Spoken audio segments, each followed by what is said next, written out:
남편의 변태 같은 욕구는 저를 부부 교환이라는 악몽의 게임 속으로 끌어들였습니다. 처음에는 그저 새로운 자극을 찾으려는 남편의 호기심이라고 생각했지만 그것이 저희 결혼 생활의 파멸을 초래할 줄은 상상도 못했습니다. 남편은 저를 설득하며 부부 교환이 단지 또 하나의 모험일 뿐이라고 말했습니다. 하지만 그 모험은 곧 저를 깊은 혼란과 상실감에 빠뜨렸고 저는 그 악몽에서 벗어나기 위해 몸부림치게 되었습니다. 안녕하세요. 저희 가족을 보호하기 위해 이름은 모두 가명으로 대체하겠습니다. 그해 저는 35살이었고 남편은 저보다 2살 더 많았습니다. 결혼한 지 10년이 되었고 우리는 대학교 때부터 연애를 시작해 결혼까지 하게 되었습니다. 하지만 결혼 후 2년 동안 아이가 생기지 않아 병원에서 정밀 검사를 받았고 충격적인 결과를 받게 되었습니다. 남편이 무정자증으로 인해 우리는 아이를 가질 수 없다는 사실이었습니다. 사실 저는 원래 2명에서 3명의 아이를 낳고 싶었기에 이 사실을 알게 된 후 한동안 우울증에 시달렸습니다. 남편도 잘못한 것이 없었지만 저와 함께 괴로워하는 남편의 모습을 보며 결국 이 현실을 받아들이기로 했습니다. 하지만 마음 한구석에는 여전히 아쉬움이 남아 있었습니다. 그럼에도 불구하고 만약 남편이 한 번의 실수를 저지르지 않았다면 저는 우리의 혼인 생활을 그대로 유지하려 했을 것입니다. 하지만 모든 것은 부부교환이라는 사건으로 인해 달라지기 시작했습니다. 저는 그렇게 보수적인 사람은 아닙니다. 그러나 공무원으로서 평소에는 보수적인 복장을 하고 다닙니다. 그런 환경에서는 지나치게 눈에 띄는 것을 피해야 하기 때문입니다. 예전에는 공공기관에서도 사무실에서 농담을 주고받는 일이 흔했습니다. 하지만 미투 사건 이후 사람들은 모두 조심스러워졌고 특히 남성들은 더 조심하게 행동하는 것 같습니다. 저는 예전의 분위기가 더 좋았다고 생각합니다. 하지만 20대 친구들은 그런 농담을 싫어한다고 합니다. 어찌되었든 저는 여자지만 지금의 분위기는 별로 마음에 들지 않습니다. 이런 환경 속에서 저도 벗어나고 싶었습니다. 남편은 저와 조금 다른 성격을 가지고 있습니다. 그는 개방적이고 새로운 것들을 쉽게 받아들이는 사람입니다. 아마도 그의 성격 때문일 것입니다. 모든 일은 그로부터 시작되었습니다. 아이들이 없는 집안에서는 부부가 할 수 있는 것들이 매우 제한적입니다.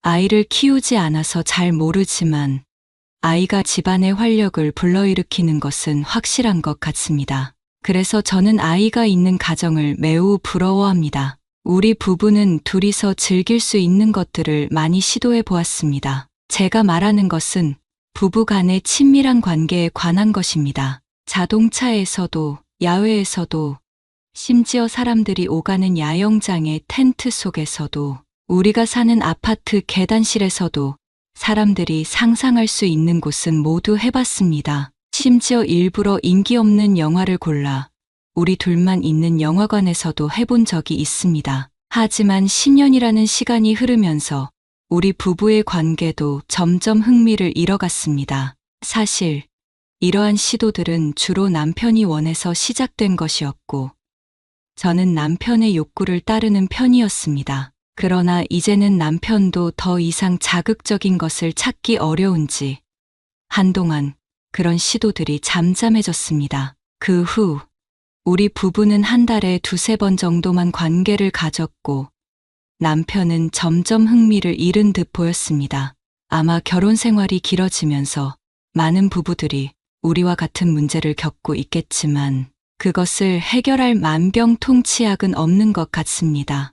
대부분의 사람들은 평범함을 받아들이고 평생을 그렇게 살아갑니다. 하지만 어떤 사람들은 평범함에 만족하지 못합니다. 제 남편이 바로 그런 사람이었습니다. 저는 지금의 생활에 그럭저럭 만족하고 있어서 큰 불만은 없었지만 남편은 다르게 생각했습니다. 그는 항상 결혼 생활이 풍부해지려면 새로운 자극이 필요하다고 말했습니다. 저는 농담으로 그에게 당신, 이러다가 내가 도망갈까봐 두렵지 않아요? 라고 물었지만 남편의 대답은 항상 자신감 넘쳤습니다. 인생은 짧아. 당신도 충분히 즐기면서 살아야 해. 인생은 한 번뿐이니까. 젊고 예쁠 때 많은 것을 경험해봐야 나중에 후회하지 않을 거야. 그는 이렇게 말하며 항상 저를 기쁘게 했습니다. 그러나 그런 말들이 결국 우리 관계에 큰 변화를 가져올 줄은 전혀 예상하지 못했습니다. 사실 그 당시에는 이런 일이 함정이 될 것이라고는 전혀 생각하지 못했습니다. 어느 날부터인가 남편이 이상한 제안을 계속하기 시작했는데 처음에는 속으로 이 사람이 무슨 생각을 하는 거지? 라고 비웃었습니다. 그러나 그 일이 시작부터 잘못된 것임을 어렴풋이 느끼면서도 남편의 끈질긴 설득에 호기심이 생겨 깊이 논쟁하지 않고 넘어갔습니다. 이는 결국 제가 남편의 제안을 묵인한 셈이 되었고 오랜 부부 생활의 평범함이 정말로 지루함을 느끼게 했던 것 같습니다. 그 후 몇 주 동안 남편은 인터넷에서 관련 정보를 찾아보기 시작했습니다. 처음에는 단순히 성인 영화나 포럼을 둘러보는 정도였지만 시간이 지나면서 남편은 저에게 부부 교환을 다룬 영화를 보여주기 시작했습니다. 그 영화는 일본에서 제작된 부부 교환 영화였는데 저는 처음에 큰 충격을 받았습니다. 영화 속 자극적인 장면들을 보며 저는 어떻게 두 부부가 한 공간에서 저렇게 아무렇지 않게 행동할 수 있는지 믿기 어려웠습니다. 당시 저는 일본에서는 원래 자극적인 영화가 많으니 단지 영화적 설정일 뿐이라고 생각했습니다. 하지만 그 후로 남편은 가끔 부부 교환에 대한 생각을 제게 이야기하기 시작했습니다. 저는 이를 단순한 농담으로 받아들였고 크게 신경 쓰지 않았습니다. 그러나 남편은 몰래 부부 교환 관련 포럼에 접속해 실제로 그런 사람들과 교류하기 시작했습니다. 그 포럼에서 이야기되고 있는 내용과 사진들은 저에게 큰 충격을 주었고 한국에서도 정말 그런 일이 일어나고 있다는 것을 알게 되었습니다. 서로의 배우자를 바꿔가며 뒤엉키는 모습은 제 세계관을 완전히 뒤흔들었습니다. 남편은 제 반응을 살피며 실제로 부부 교환을 시도해보자는 제안을 했습니다. 당시 저는 분명히 싫다고 했지만 명확히 거절하지 않았습니다. 지금 생각해보면 그때 왜 그렇게 애매하게 반응했는지 저 스스로도 이해할 수 없습니다. 만약 그때 제가 단호하게 거절했다면 상황이 오늘날처럼 발전하지 않았을 것입니다. 제가 명확히 거절하지 않자 남편은 이를 묵인한 것으로 여겼고 더욱 적극적으로 교환 상대를 찾기 시작했습니다. 설날이 지나고 어느 날 남편은 갑자기 저를 컴퓨터 앞으로 끌고 가서 카카오톡의 대화 내용을 보여주었습니다. 그 내용은 수원의 한 남자가 우리와 접촉을 원한다는 내용이었습니다. 저는 그때 매우 화가 났습니다. 남편이 정말로 이런 일을 벌이다니 믿을 수 없었습니다. 남편은 즉시 저를 달래며 그저 한번 접촉해보자는 것이며 제가 동의하지 않으면 바로 연락을 끊겠다고 약속했습니다. 그 남자는 수원의 한 식당의 사장인 김성수였으며 나이는 남편보다 2살 더 어렸습니다. 이 상황을 받아들이기 어려웠지만 남편의 끈질긴 설득과 제 내면의 혼란 속에서 저는 결국 남편의 제안에 동의하게 되었습니다. 그것이 우리 결혼 생활에 어떠한 영향을 미칠지 전혀 알지 못한 채 말이죠. 우리 부부는 곧바로 김성수와 영상 통화를 통해 연락을 주고받기 시작했습니다.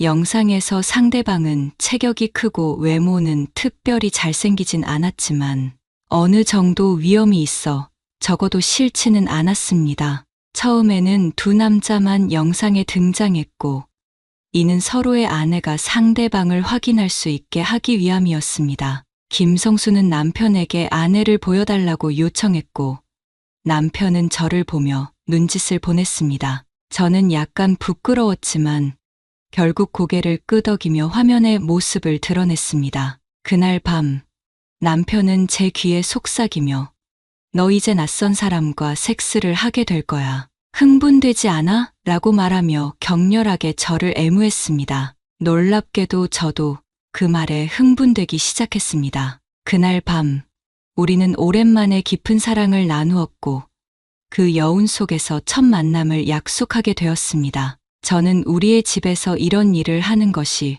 불편하다고 느꼈기 때문에 수원에서 만나기로 했습니다. 주말에 우리 부부는 차를 몰고 수원으로 향했습니다. 김성수가 남겨준 주소인 한 아파트의 지하 주차장에 도착하자 김성수가 우리를 마중 나왔습니다. 그는 키가 190cm에 달하는 매우 큰 체격의 남자였습니다. 그의 앞에서 180cm인 남편조차 상대적으로 작아 보였습니다. 김성수는 마치 오래전부터 우리를 기다린 듯한 표정이었고, 저와 남편은 서로 눈을 마주치며 긴장을 풀기 위해 웃음을 터뜨렸습니다. 김성수는 매우 부드럽고 친근한 성격의 사람이었습니다. 그는 우리에게 몇 가지 상황을 설명해 주며 자연스럽게 대화를 이끌어갔고, 곧 우리는 서로 친밀감을 느끼기 시작했습니다. 그러나 처음으로 이런 활동을 하게 된 저는 여전히 긴장되었습니다. 제 얼굴에 미소가 굳어지는 것을 느꼈습니다. 김성수는 엘리베이터에 타면서 제 표정을 보고는 웃으며 말했습니다. 민경 씨, 처음이시죠? 긴장할 필요 없어요. 언제든지 그만둘 수 있어요. 아니면 그냥 우리 넷이서 대화만 나눠도 돼요. 그의 말에 제 얼굴은 순식간에 빨개졌고, 저는 부끄러워 고개를 숙였습니다. 얼마 지나지 않아 우리는 목적지에 도착했습니다. 그들 부부는 아파트 25층 꼭대기층에 살고 있었고, 40평 넘는 집안 거실에 큰 창문을 통해 도시 전체를 내려다볼 수 있었습니다. 경치는 정말 아름다웠습니다. 김성수의 아내는 이미 식사를 준비해 놓고 우리를 환영해 주었습니다. 우리는 모두 식탁에 앉아 함께 식사를 하며 대화를 나누었고, 조금씩 서로에 대한 긴장감을 풀어갔습니다. 음식이 정말 맛있어요. 직접 요리하신 건가요? 남편이 김성수의 아내에게 물었습니다. 그녀는 웃으며 대답했습니다. 네, 요리하는 걸 좋아해서 자주 집에서 준비해요. 맛있게 드셔주시니 기쁘네요. 정말 솜씨가 좋으신 것 같아요. 저도 배우고 싶어요. 제가 말을 꺼냈습니다. 언제든지 오세요. 같이 요리해요. 김성수의 아내가 친절하게 말하며 웃음을 지었습니다. 우리는 서둘러 식사를 마치고 이후에는 조금 더 편안한 분위기에서 서로를 알아가는 시간을 가졌습니다. 마치 이 순간을 위해 서로를 천천히 준비시키는 것 같았습니다. 김성수의 아내는 31살로 저보다 젊었지만 솔직히 외모는 저와 비교했을 때 약간 부족해 보였습니다. 저는 제 외모에 자신이 있습니다. 키 172cm에 몸무게 55kg, 약간 풍만한 몸매에 80cm의 가슴으로 제법 섹시하다는 평가를 받습니다. 김성수의 아내는 키가 160cm에 조금 마른 체형이었고, 장점이라면 그녀의 외모가 어려 보여 20대 중반처럼 보였다는 것과 피부가 매우 희고 깨끗하다는 점이었습니다. 그녀는 나름의 청순미가 있었고, 요가 강사로서 탄력 넘치는 몸매를 자랑했습니다. 그런 면에서 남편이 왜 그녀에게 관심을 가졌는지 이해할 수 있었습니다. 솔직히 말하자면 조금 질투가 났습니다. 우리는 마음이 붕 떠 있는 상태로 식사를 마친 후 거실에 앉아 잠시 TV를 보았습니다. 분위기는 약간 어색했지만 김성수가 이 침묵을 깼습니다. 그는 우리에게 우리 집 안방에는 빔 프로젝트로 영화를 볼 수 있는데 영화 한 편 볼까요? 라고 제안했습니다. 남편은 저를 한번 쳐다보았고 저는 고개를 숙이며 아무 말도 하지 않았습니다. 남편은 고개를 끄덕였고 우리는 그의 제안을 따르기로 했습니다. 김성수 부부는 우리를 데리고 안방으로 향했습니다. 김성수의 아내는 자연스럽게 침대에 앉았고 남편도 침대의 다른 쪽에 편안히 앉았습니다. 저는 조심스럽게 창가 벤치 소파에 앉았습니다. 김성수는 침대 맞은편 벽면에 스크린을 내리고 빔 프로젝트를 켜서 성인 영화를 틀었습니다. 이 장면은 여러 교환 이야기에 자주 등장하는 장면들과 비슷했습니다. 그는 이미 이런 경험이 많은 것처럼 보였습니다. 잠시 후 김성수는 제 옆으로 와서 앉았습니다. 저는 어떻게 해야 할지 몰라 당황했습니다. 남편은 무관심한 듯 우리의 모습을 보며 웃고 있었습니다. 제가 아무 반응을 보이지 않자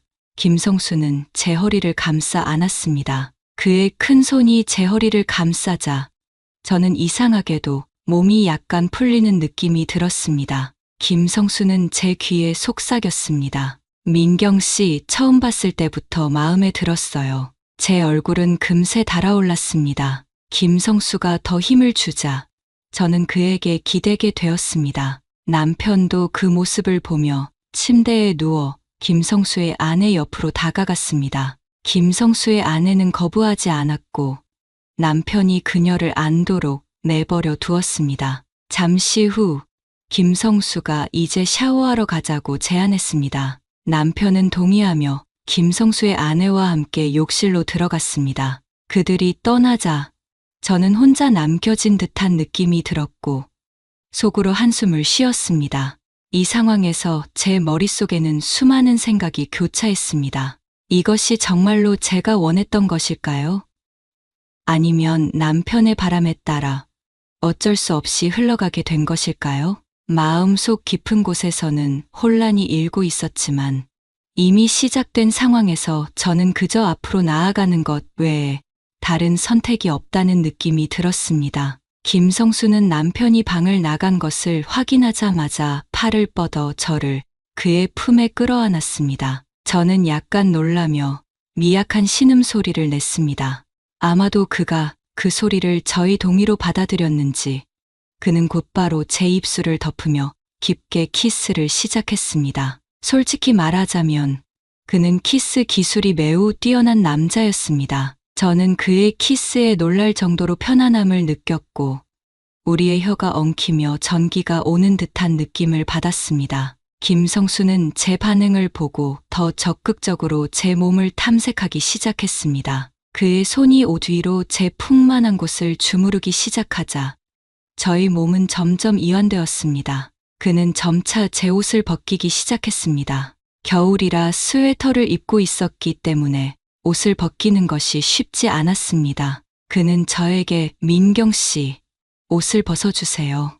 라고 부드럽게 말했습니다. 그의 말에 마치 마법에 걸린 듯 저는 그가 말한 대로 행동하기 시작했습니다. 저는 천천히 일어나서 옷을 하나씩 벗기 시작했고 그는 그 과정을 유심히 지켜보고 있었습니다. 처음에는 약간 부끄러웠지만 옷이 하나씩 벗겨질수록 저는 더 부끄러워졌습니다. 남편과 연애할 때 이후로 처음으로 다른 남자 앞에서 옷을 벗는 것이었기 때문입니다. 마침내 속옷만 남긴 채 서 있자 그는 저를 끌어당겨 무릎을 꿇게 했습니다. 저는 그의 말에 또다시 순종하여 무릎을 꿇고 그의 옷을 벗기기 시작했습니다. 김성수의 몸은 정말로 근육질이었고 매우 건강해 보였습니다. 특히 그의 복부 근육은 매우 매력적이었습니다. 저는 그의 몸을 놀란 눈으로 바라보았습니다. 김성수는 미소를 지으며 자기 몸을 자랑하듯 보여주었고 저는 그의 모습에 저도 모르게 웃음을 터뜨렸습니다. 그 순간 분위기는 한결 편안해졌습니다. 이제 이 상황에서 제 선택이 무엇이든 앞으로 나아가야 한다는 것을 깨달았습니다. 그 순간 남편과 김성수의 아내가 샤워를 마치고 나왔습니다. 저는 다시 얼굴이 붉어졌습니다. 김성수는 저를 일으키며 남편에게 말했습니다. 민경 씨는 정말 아름답고 매력 있는 분이시네요. 남편은 약간 어색한 웃음을 지었습니다. 그 모습을 보며 저는 남편이 왜 그렇게 초조해 보였는지 깨달았습니다.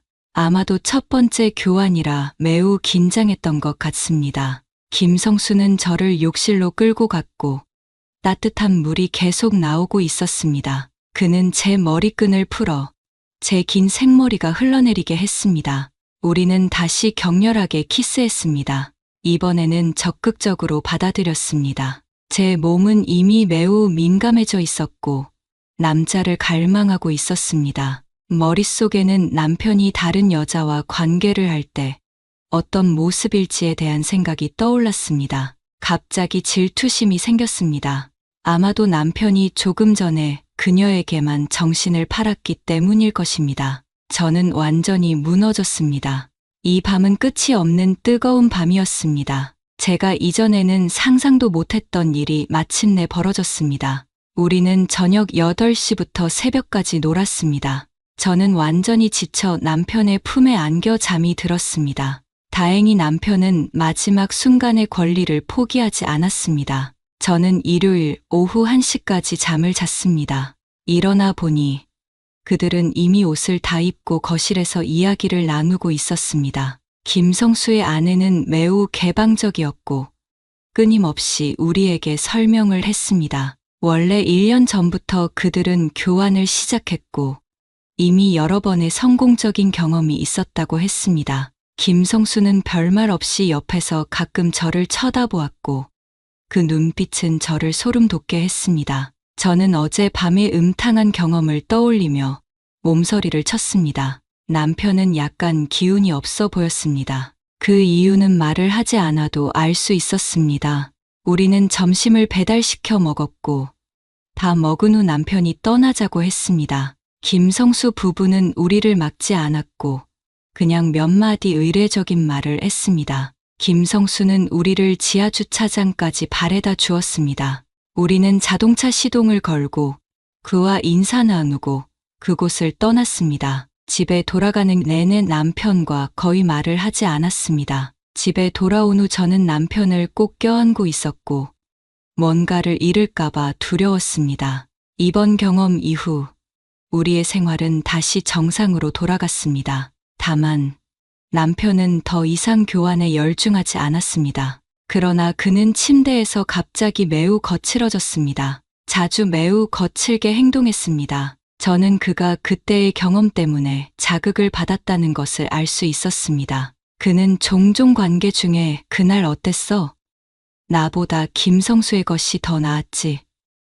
키도 크니 그곳도 크더라라고 물었습니다. 저는 그의 자존심이 상처받았다는 것을 알았고 그를 많이 위로해 주었습니다. 남편은 이전보다 더 열정적이었지만 저는 그날의 떨리는 느낌을 다시는 느낄 수 없었습니다. 시간은 빨리 흘렀습니다. 그리고 저는 모든 일이 끝인 줄 알았습니다. 하지만 이건 시작에 불과했습니다. 그로부터 석 달이 지났을 때였습니다. 남편이 출장으로 한 달 동안 집을 비우게 되었습니다. 남편이 떠난 지 열흘쯤 되던 날, 뜻밖의 전화 한 통을 받았습니다. 전화는 김성수에게서 걸려온 것이었습니다. 가끔 사람의 인생이 운명에 의해 조종되는 것 같다는 생각이 들기도 합니다. 김성수는 전화해서 "민경 씨, 오랜만이에요. 잘 지내셨어요? 우리 언제 다시 만날 수 있을까요? 라고 말했습니다. 제가 "남편이 출장 중이라 갈 수 없어요 라고 대답했습니다. 김성수는 "남편 없으면 못 오나요? 우리끼리 놀 수도 있는 거 아닌가요? 혼자 외롭지 않아요? 수원에 와서 얼굴 좀 보여주세요. 주말에 기다릴게요. 라고 말했습니다. 저는 그가 무엇을 암시하는지 알았습니다. 김성수의 말은 마치 무거운 망치로 제 마음을 두드리는 듯했습니다. 저는 순간 말을 잃고 가슴이 두근거리며 더 이상 거절할 수 없었습니다. 김성수는 이어서 "민경 씨도 저를 잊지 못하고 있죠? 왜 스스로를 속이고 있어요? 우리 같이 멋진 밤을 보내요. 민경 씨도 만족할 수 있을 거예요. 라고 말했습니다. 그의 말은 마치 마법처럼 들렸습니다. 저는 그 순간부터 그에게는 제가 거부할 수 없는 힘을 가지고 있다는 걸 깨달았습니다. 저는 "생각해 볼게요 라고 말하며 전화를 끊었고 끝없는 고통에 빠졌습니다. 이제 단순한 감정 없는 교환이 아니라는 것을 알았습니다. 저는 위험의 경계에 서 있는 것 같았고 두려움을 느꼈습니다. 35살의 저는 이미 청춘을 지나온 나이였고 안정된 직업과 행복한 가정을 가지고 있었습니다. 하지만 저는 치명적인 유혹에 무력하게 끌려가고 있었습니다. 저를 혼란스럽게 만드는 것은 그의 매력적인 외모나 거대한 크기 때문일까요? 아니면 그의 강한 존재감 때문일까요? 전화를 끊고 나서 저는 무의식적으로 남편에게 전화를 걸었습니다. 남편의 익숙한 목소리가 들려왔습니다. 여보, 나예요. 저는 갑자기 할 말을 잃었습니다. 여보, 왜 전화했어? 그냥 언제 돌아오는지 궁금해서. 남편이 의아한 듯 물었습니다. 왜? 무슨 일 있어? 아니, 그냥 어젯밤에 영화를 봤는데 당신이 보고 싶어졌어. 이것이 제가 할 수 있는 최대의 노력임을 알았습니다. 하지만 김성수가 따로 만나자고 한 걸 왜 남편에게 말하지 않았는지 모르겠습니다. 남편은 아직 시간이 좀 더 걸려. 최소한 월말까지는 걸릴 거야 라고 대답했습니다. 그의 목소리는 여전히 가벼웠습니다. 조금 일찍 올 수는 없나요? 당신이 보고 싶어요. 저는 잠시 머뭇거렸고 그 말을 꺼내는데 큰 용기를 냈습니다. 하지만 그 순간 제가 남편에게 김성수와의 약속에 대해 말하지 않았다는 사실이 더욱 저를 혼란스럽게 만들었습니다. 남편이 조용히 물었습니다. 뭔가 고민이 있는 것 같은데 무슨 일이야? 저는 마음속에서 말할지 말지를 두고 치열하게 싸우고 있었습니다. 그냥 요즘 기분이 좀 그래.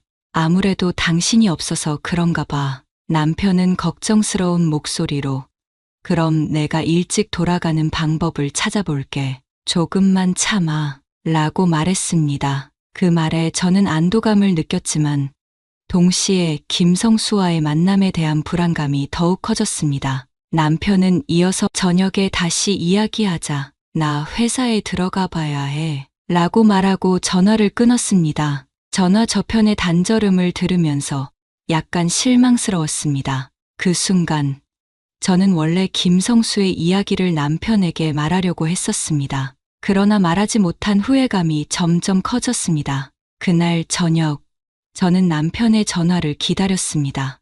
이것을 운명의 시험으로 여겼습니다. 만약 남편이 전화를 하면 김성수의 일에 대해 말하고 그와의 만남을 거절하기로 결심했습니다. 하지만 전화가 오지 않는다면 어떻게 해야 할지 몰랐습니다. 결국 그날 밤 남편의 전화는 오지 않았고 저는 잠 못 이루는 긴 밤을 보냈습니다. 이 또한 운명의 장난일까요?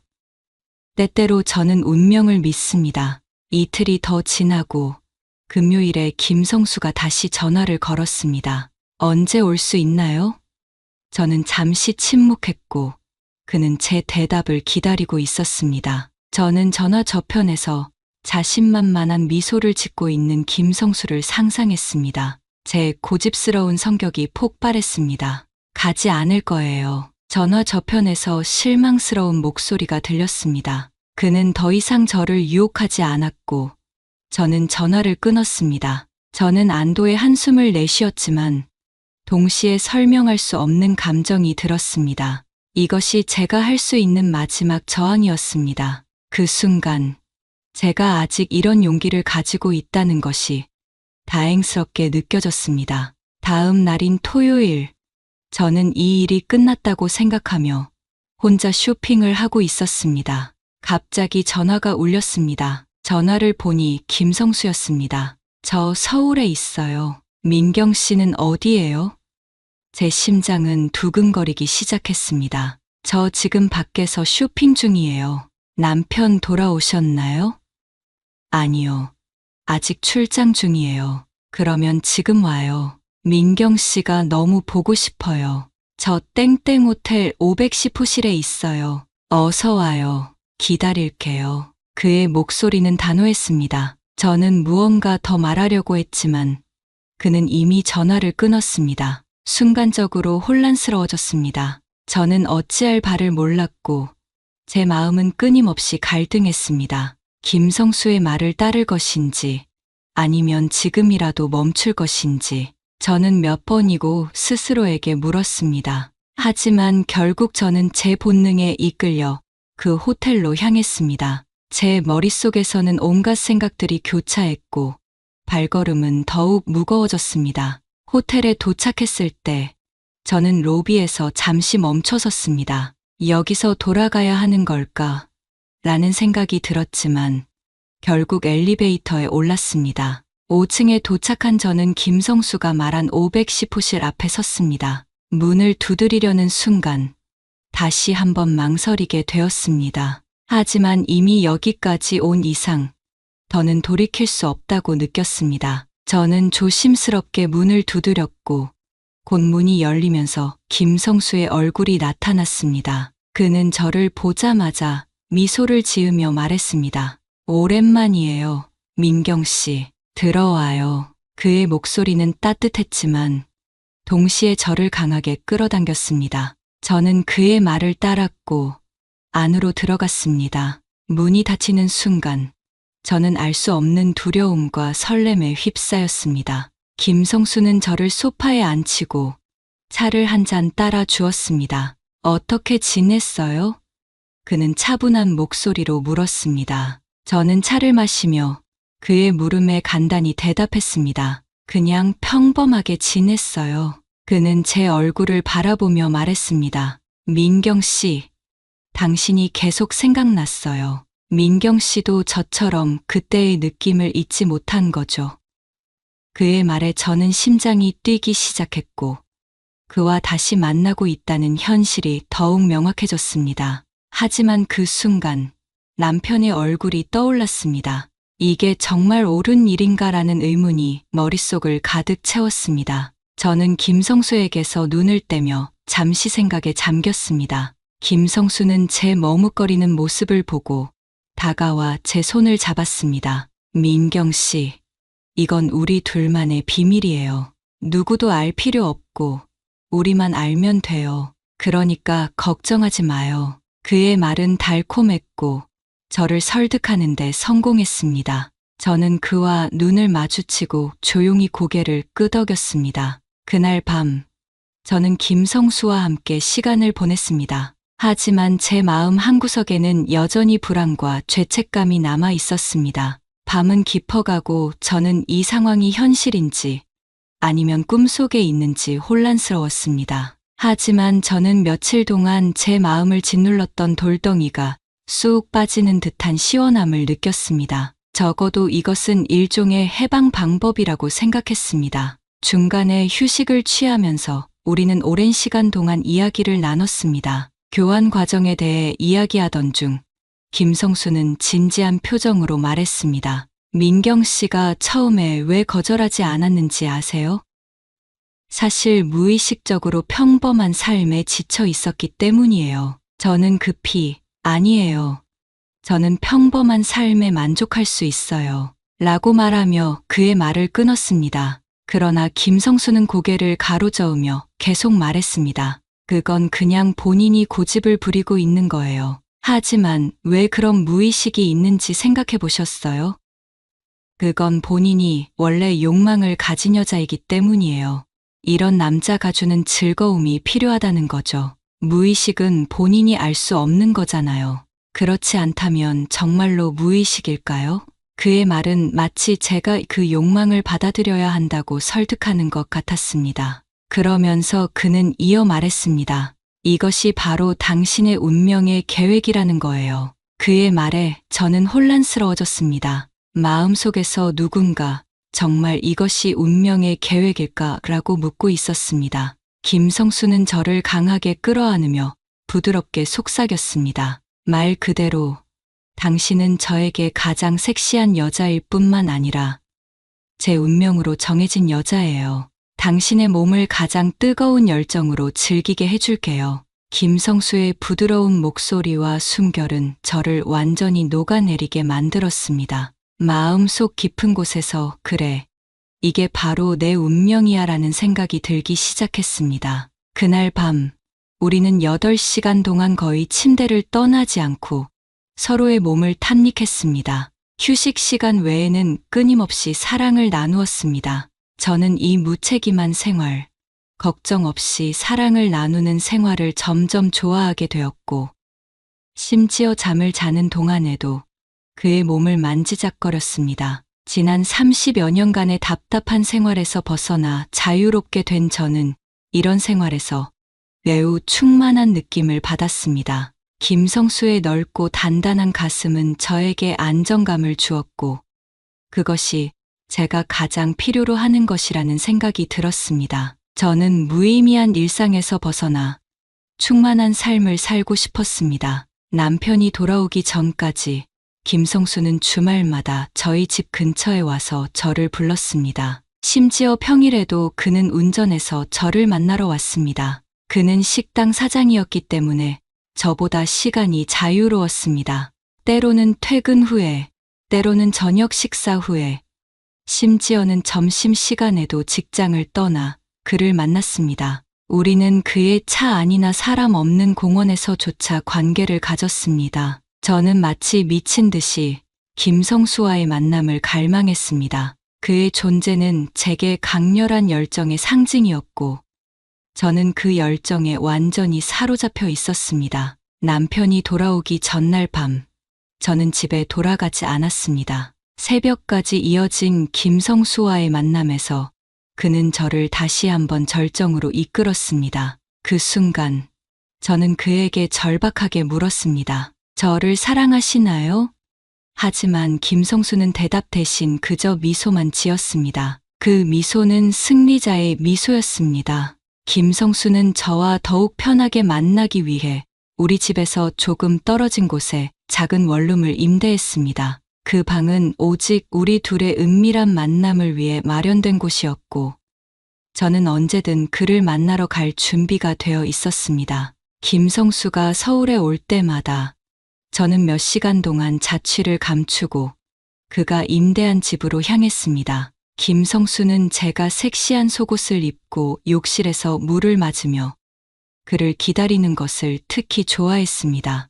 때때로 거울을 통해 흰색 타이트한 속옷이 물에 젖어 몸에 딱 붙어 있는 모습, 어렴풋이 드러나는 몸매, 젖은 머리카락이 몸에 달라붙어 있는 모습을 발견하곤 했습니다. 그 순간 제 몸매는 풍만하고 투명하며 표정은 매혹적이었습니다. 김성수는 이러한 제 매력을 알아보았고, 그는 저를 정말로 매혹적인 여인으로 여겼습니다. 김성수는 제 몸에 끝없는 흥미를 보이며 마치 제 모든 것을 소유한 것처럼 행동했습니다. 김성수는 다양한 기술을 선보이며 저를 다양한 방법으로 즐겼고, 저는 그의 매력에 빠져 모든 것을 받아들였습니다. 그의 열정은 마치 저를 삼켜버릴 듯 강렬했고, 그의 기술은 때로는 매우 음란했습니다. 하지만 그는 저를 유혹하며 제가 그의 기술에 매료되도록 만들었습니다. 저항하려는 생각조차 들지 않게 만들었던 그의 설득력은 정말 강력했습니다. 그는 종종 눈가리개로 제 눈을 가리고 저를 침대에 묶은 채로 음란한 언어로 저를 모욕했습니다. 심지어는 제 몸에 클립을 사용하는 등의 행위도 했지만 그의 매력에 완전히 사로잡힌 저는 모든 것을 참아냈습니다. 그는 제가 그를 기쁘게 하기 위해 무엇이든 할 수 있는 존재로 만들었습니다. 어느 날 김성수에게서 다시 전화가 걸려왔습니다. 그는 목요일에 서울에 올 것이니 새로운 게임을 준비하라고 말했습니다. 반년이 지났지만 그의 전화를 받을 때마다 제 마음은 여전히 설레었습니다. 목요일 오후 저는 직장에서 반차를 내고 그가 임대한 집으로 향했습니다. 김성수는 이미 그곳에서 저를 기다리고 있었습니다. 우리는 만날 때 거의 아무 말도 나누지 않고 바로 본론으로 들어갔습니다. 제가 문을 열자마자 우리는 격렬하게 키스를 나누었고 그의 열정은 언제나 변함없었습니다. 키스가 끝난 후 그는 미소를 지으며 저를 바라보았고 저는 곧 이어질 일들을 알고 있었습니다. 그래서 자발적으로 옷을 벗기 시작했습니다. 이제는 어떻게 옷을 벗어야 그를 기쁘게 할 수 있는지 잘 알고 있었습니다. 저는 천천히 겉옷을 벗고 셔츠의 단추를 하나하나 풀었으며 스커트를 느리게 내렸습니다. 그는 침대에 앉아 눈을 가늘게 뜨고 제 공연을 즐기고 있었습니다. 저는 안에 검은색 가터벨트와 반투명한 속옷, 그리고 검은색 스타킹을 신고 있었습니다. 이것은 그가 가장 좋아하는 복장이었습니다. 옷을 다 벗고 나면 저는 그의 옷을 벗겨주었습니다. 그는 제가 무엇을 원하고 있는지를 정확히 알고 있었고 그에 맞춰 제 욕망을 자극했습니다.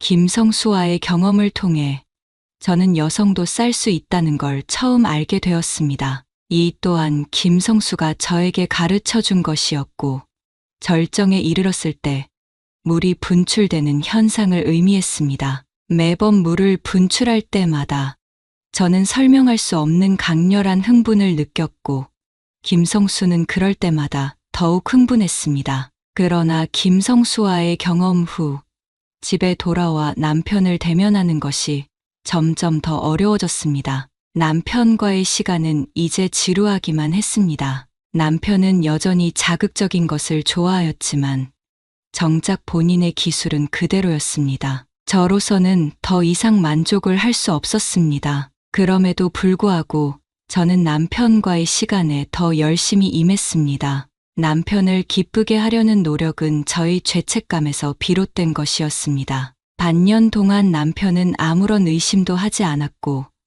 이는 저의 죄책감을 더욱 증폭시켰습니다. 시간이 지나면서 저는 김성수와의 열정이 저를 영원히 행복하게 해줄 수 없다는 것을 깨달았습니다. 대부분의 시간 동안 저는 갈등과 고통 속에서 살아야 했습니다. 김성수와 함께 있을 때는 육체적인 쾌락을 마음껏 즐겼지만 남편과의 관계 시 저를 오히려 깊은 허무함에 빠뜨렸습니다. 김성수와 함께 있는 시간은 저에게 현실을 잊게 만드는 순간이었고, 모든 것이 완벽해 보였습니다. 그는 때때로 제 귀에 대고 속삭였습니다. 너는 내 것이야. 너는 내 손에서 벗어날 수 없어. 그의 말은 마치 최면수를 건 것처럼 저를 완전히 사로잡았고, 저는 그의 말에 따라 움직일 수밖에 없었습니다. 김성수는 제게 있어 어둠 속의 왕처럼 군림했고, 저는 그에게 복종할 수밖에 없었습니다. 김성수는 마치 제 모든 삶을 조종하는 사람처럼 저를 다루었습니다. 그의 모든 행동은 저에게 강력한 영향을 주었고, 저는 그의 통제 아래에 있는 듯한 느낌을 받았습니다. 마치 김성수 없이 제 인생은 의미가 없어진 것처럼 그의 명령에 따라 움직였습니다. 이 모든 상황이 점점 더 깊어질수록 저는 빠져나올 수 없다는 것을 점점 더 강하게 느끼게 되었습니다. 그 방에서는 더 이상 일상의 나 자신이 아닌 오직 김성수의 욕망을 채워주는 존재로 변해버린 제가 있었습니다.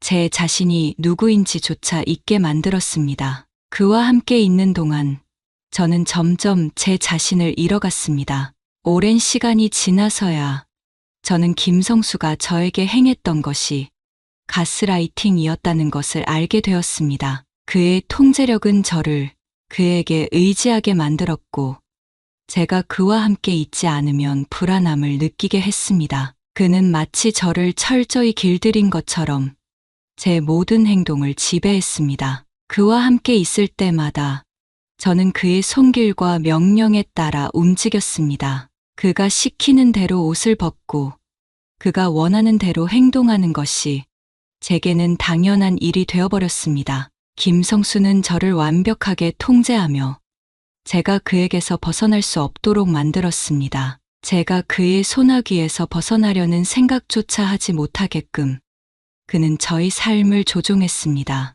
우리가 한참 땀을 흘리고 있을 때 저는 눈가리개 때문에 아무것도 보이지 않았습니다. 그런데 갑자기 문이 열리는 소리가 들렸고 저는 놀라 일어나려 했지만 어서 누워, 가만히 있어 라는 김성수의 말에 무의식적으로 그의 말을 따르게 되었습니다. 김성수는 다시 움직이기 시작했고 옆에서는 옷 벗는 소리와 흥분된 숨소리가 들려왔습니다. 그날은 저에게 정말 악몽 같은 날이었습니다. 그날 우리는 저녁 10시까지 함께 시간을 보냈습니다. 김성수가 저를 집에 데려다 줄 때 가을의 서울은 이미 쌀쌀해졌고 차가운 바람이 불어와 저는 갑자기 매우 추워졌습니다. 그가 저를 다른 사람과 그렇게 쉽게 공유했다는 사실이 혼란스러웠습니다. 그에게 저는 대체 어떤 존재였을까요? 아마도 저는 단지 그의 여러 놀이기구 중 하나에 불과했을 것입니다. 지금은 그가 저에게 흥미를 보이고 있지만 그 흥미는 시간이 지나면 사라질 수밖에 없을 것입니다. 이런 생각들로 인해 눈물이 났습니다. 저는 자신이 너무나도 비참하고 상녀와 다를 바 없다는 생각이 들었습니다. 이 눈물은 후회의 눈물이었습니다. 남편에 대한 무한한 증오가 마음속에 피어올랐습니다. 그의 호기심과 욕망이 저를 이 길로 이끌었기 때문이었습니다. 여자는 항상 감정의 동물입니다. 남자를 사랑하면 그를 위해 무엇이든 할 수 있습니다. 그러나 김성수의 태도는 저에게 처음으로 그런 감정에 대해 의문을 품게 만들었습니다. 감정이 없다면 여자는 쉽게 자신의 몸을 내주지 않을 것입니다. 적어도 저는 그렇지 않았습니다. 이 모든 상황이 저를 혼란에 빠뜨렸고 이제야 그동안 억눌려왔던 감정들이 터져 나오는 듯했습니다. 집에 도착하자마자 저는 침대에 누워 울음을 터뜨렸습니다. 김성수와 남편, 그리고 스스로에 대한 실망감이 저를 짓눌렀습니다. 이게 정말 내가 원했던 삶이었을까라는 의문이 머릿속을 가득 채웠고 저는 앞으로 어떻게 해야 할지 모른 채 깊은 잠에 빠져들었습니다. 이후 저는 김성수와의 관계를 끊으려고 노력했습니다. 몇 달 동안 가끔 그의 연락을 받긴 했지만 저는 그에게 의존하지 않으려고 의식적으로 그를 피했습니다. 출장 기회를 찾아서 그를 피하기도 했습니다. 그리고 저는 심리 상담을 받기 시작했습니다. 이런 상실감은 저의 현실 생활에도 영향을 미쳤습니다. 남편과의 관계는 점점 더 냉담해졌고 때로는 하루 종일 한마디도 하지 않는 날도 있었습니다. 그렇게 시간이 흐른 어느 날, 새해 첫날에 저는 김성수에게 전화를 걸었습니다. 저는 결단력 있게 그에게 말했습니다. 우리 이제 끝내요. 김성수는 놀랐지만 곧 자신감 있게 대답했습니다. 넌 나를 벗어날 수 없어. 이것이 너의 운명이야. 저는 단호하게 말했습니다. 그만해요. 난 단지 당신의 놀이기구였을 뿐이잖아요. 이제 더 이상 그러지 않을 거예요. 내 삶을 방해하지 말아요. 만약에 다시 한번 연락하면 경찰에 신고할 거예요. 전화를 끄는 그 순간 저는 해방감을 느꼈습니다. 설 연휴가 지나고 저는 남편에게 이혼을 제안했습니다. 김성수와의 경험은 제 마음 깊숙한 곳에 자리한 혼란과 고통을 더 이상 무시할 수 없게 만들었고 결국 이 결혼 생활을 유지할 수 없다는 확신을 주었습니다. 남편은 매우 놀랐고 저를 붙잡으려 애썼습니다. 이유를 묻는 남편의 질문에 저는 끝까지 진실을 말하지 않았습니다. 제가 진실을 털어놓는다면 그는 삶에 대한 희망을 완전히 잃게 될 것이라는 생각이 들었기 때문입니다. 저는 담담하게 말했습니다. 나는 그저 평온한 삶을 원해요. 당신의 변태 같은 취미에 더 이상 맞춰줄 수 없어요. 이런 삶은 내가 원하는 삶이 아니에요. 제 말 속에는 남편에게 줄 수 있는 최소한의 상처를 담고 있었고 그에게 줄 수 있는 마지막 배려가 이 방법뿐이라는 생각이 들었습니다. 남편은 침묵 속에서 고개를 떨구며 더 이상 저를 붙잡지 못했습니다. 그 역시 우리가 돌아갈 수 없는 길을 건넜다는 것을 알고 있었던 것입니다. 이혼 서류에 서명을 할 때 우리가 함께했던 시간들이 머릿속을 스쳐 지나갔습니다. 하지만 이제는 돌아갈 수 없는 과거였습니다. 이혼 후 저는 홀로 서기를 결심하고 제 삶을 다시 찾기 위한 노력을 시작했습니다. 김성수의 가스라이팅에서 벗어나면서 저는 제 삶을 되찾고자 했습니다. 남편과의 결혼 생활을 마무리한 후 제 마음속에는 공허함과 슬픔이 자리했지만 동시에 새로운 시작에 대한 기대감도 있었습니다. 새로운 남편을 만난 것은 생각보다 갑작스러웠습니다. 우리는 공통된 친구의 소개로 알게 되었고 처음에는 별다른 기대 없이 만나게 되었죠. 그는 저보다 몇 살 연상이었고 안정된 직업과 따뜻한 성품을 가진 사람이었습니다. 그의 첫 인상은 매우 신뢰할 만한 사람으로 보였고 저를 있는 그대로 받아들이고 존중해 주었습니다. 그의 진심 어린 관심과 배려는 상처 입은 제 마음에 큰 위로가 되었습니다. 그와 함께한 시간들은 제가 다시 사랑을 믿고 마음을 열 수 있도록 해주었습니다. 그는 저와 함께할 때마다 저에게 따뜻한 미소를 지어 주었고, 어려운 순간에도 항상 곁에서 힘이 되어 주었습니다. 그는 제가 과거의 상처를 극복할 수 있도록 도와주었으며, 무엇보다 저를 있는 그대로 사랑해 주었습니다. 우리는 결혼 후 평화롭고 안정된 일상을 꾸려나갔습니다. 그는 제게 안정감과 행복을 주었으며, 함께하는 모든 순간이 특별하게 느껴졌습니다. 주말에는 함께 산책을 가거나 새로운 요리를 시도하며 즐거운 시간을 보냈습니다. 그는 항상 제 의견을 존중하고 저와 함께 미래를 계획했습니다. 특히 제가 임신 소식을 전했을 때 그는 눈물을 글썽이며 저를 꼭 안아주었습니다. 이제 우리에게 새로운 가족이 생겼네요. 나는 당신과 우리 아이가 너무나도 소중해요.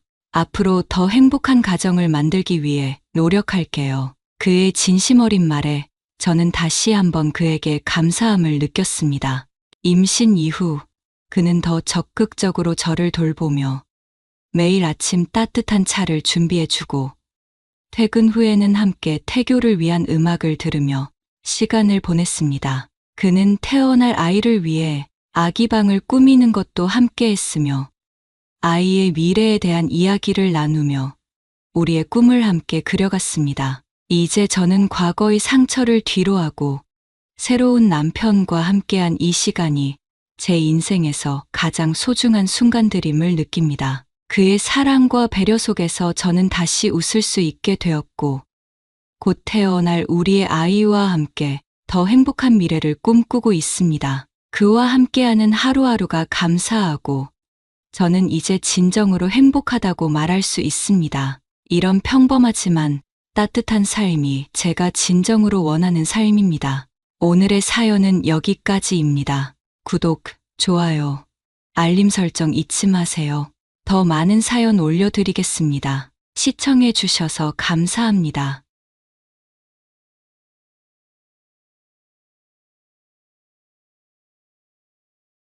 더욱 흥미로웠던 건 금색 혹은 노란빛, 채모가 실제로는 단순히 노랗기만 한 게 아니라 부위에 따라 희끗희끗하게 보이거나 연갈색에 가깝게 보이기도 한다는 점이었어요. 피부가 전체적으로 하얗다 보니 제가 익숙했던 동양인의 모습과는 전혀 달랐습니다.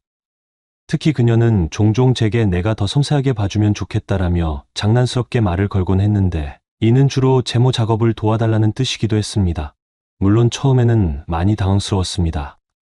누군가의 채모를 직접 관리해준다는 건 동양 문화권에서는 좀처럼 겪기 힘든 일이니까요. 그런데 어느 날 그녀가 면도기를 꺼내 들고는 혼자서 하기엔 힘들 때가 많아 조심스럽게 해줘야 해서 말이야라며 솔직하게 부탁을 했습니다. 어쩌면 살짝 부끄러워하는 기색도 있었지만 그녀는 이내 대담한 표정으로 우린 가까운 사이잖아. 이 정도 부탁은 할 수 있지 않겠어? 라고 덧붙였어요. 처음에 저는 제대로 손이 떨릴 정도로 긴장했습니다.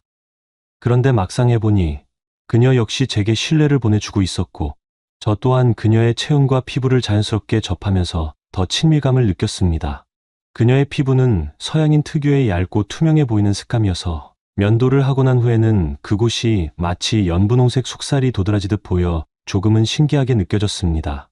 그리고 실제로 보니 완전히 금비진 채모라기보다는 약간의 갈색이 섞여 있었고 빛에 따라 색이 달라 보이기도 했어요. 안녕하세요. 오늘의 사연입니다. 제게는 오래전부터 바다를 누비며 전 세계를 여행하고 싶다는 꿈이 있었습니다.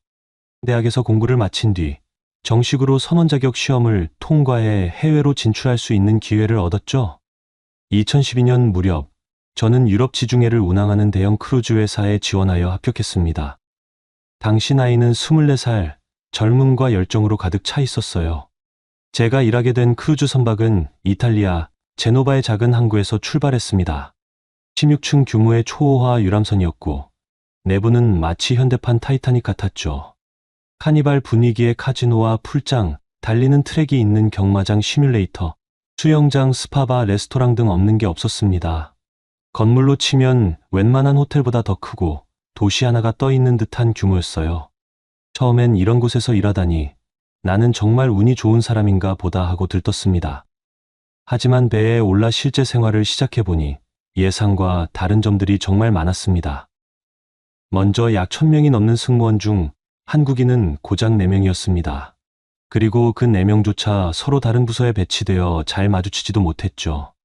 사람들은 종종 다국적 환경에서 일하면 모두가 서로에게 관대하고 친절할 것이라고 상상하곤 합니다. 그러나 실제로는 각기 다른 문화권에서 온 사람들이 모여 경쟁하는 곳이기에 편견이나 갈등이 은근히 존재했습니다. 특히 백인 동료들 중 일부는 동양인을 낯선 이방인 정도로 대하는 경우가 있었지요. 저는 선상에서 여러 임시 업무를 맡았습니다. 바텐더로 칵테일을 만들기도 했고 보안 요원으로 순찰을 돌기도 했으며 바쁠 때에는 객실 정비 업무를 지원하기도 했어요.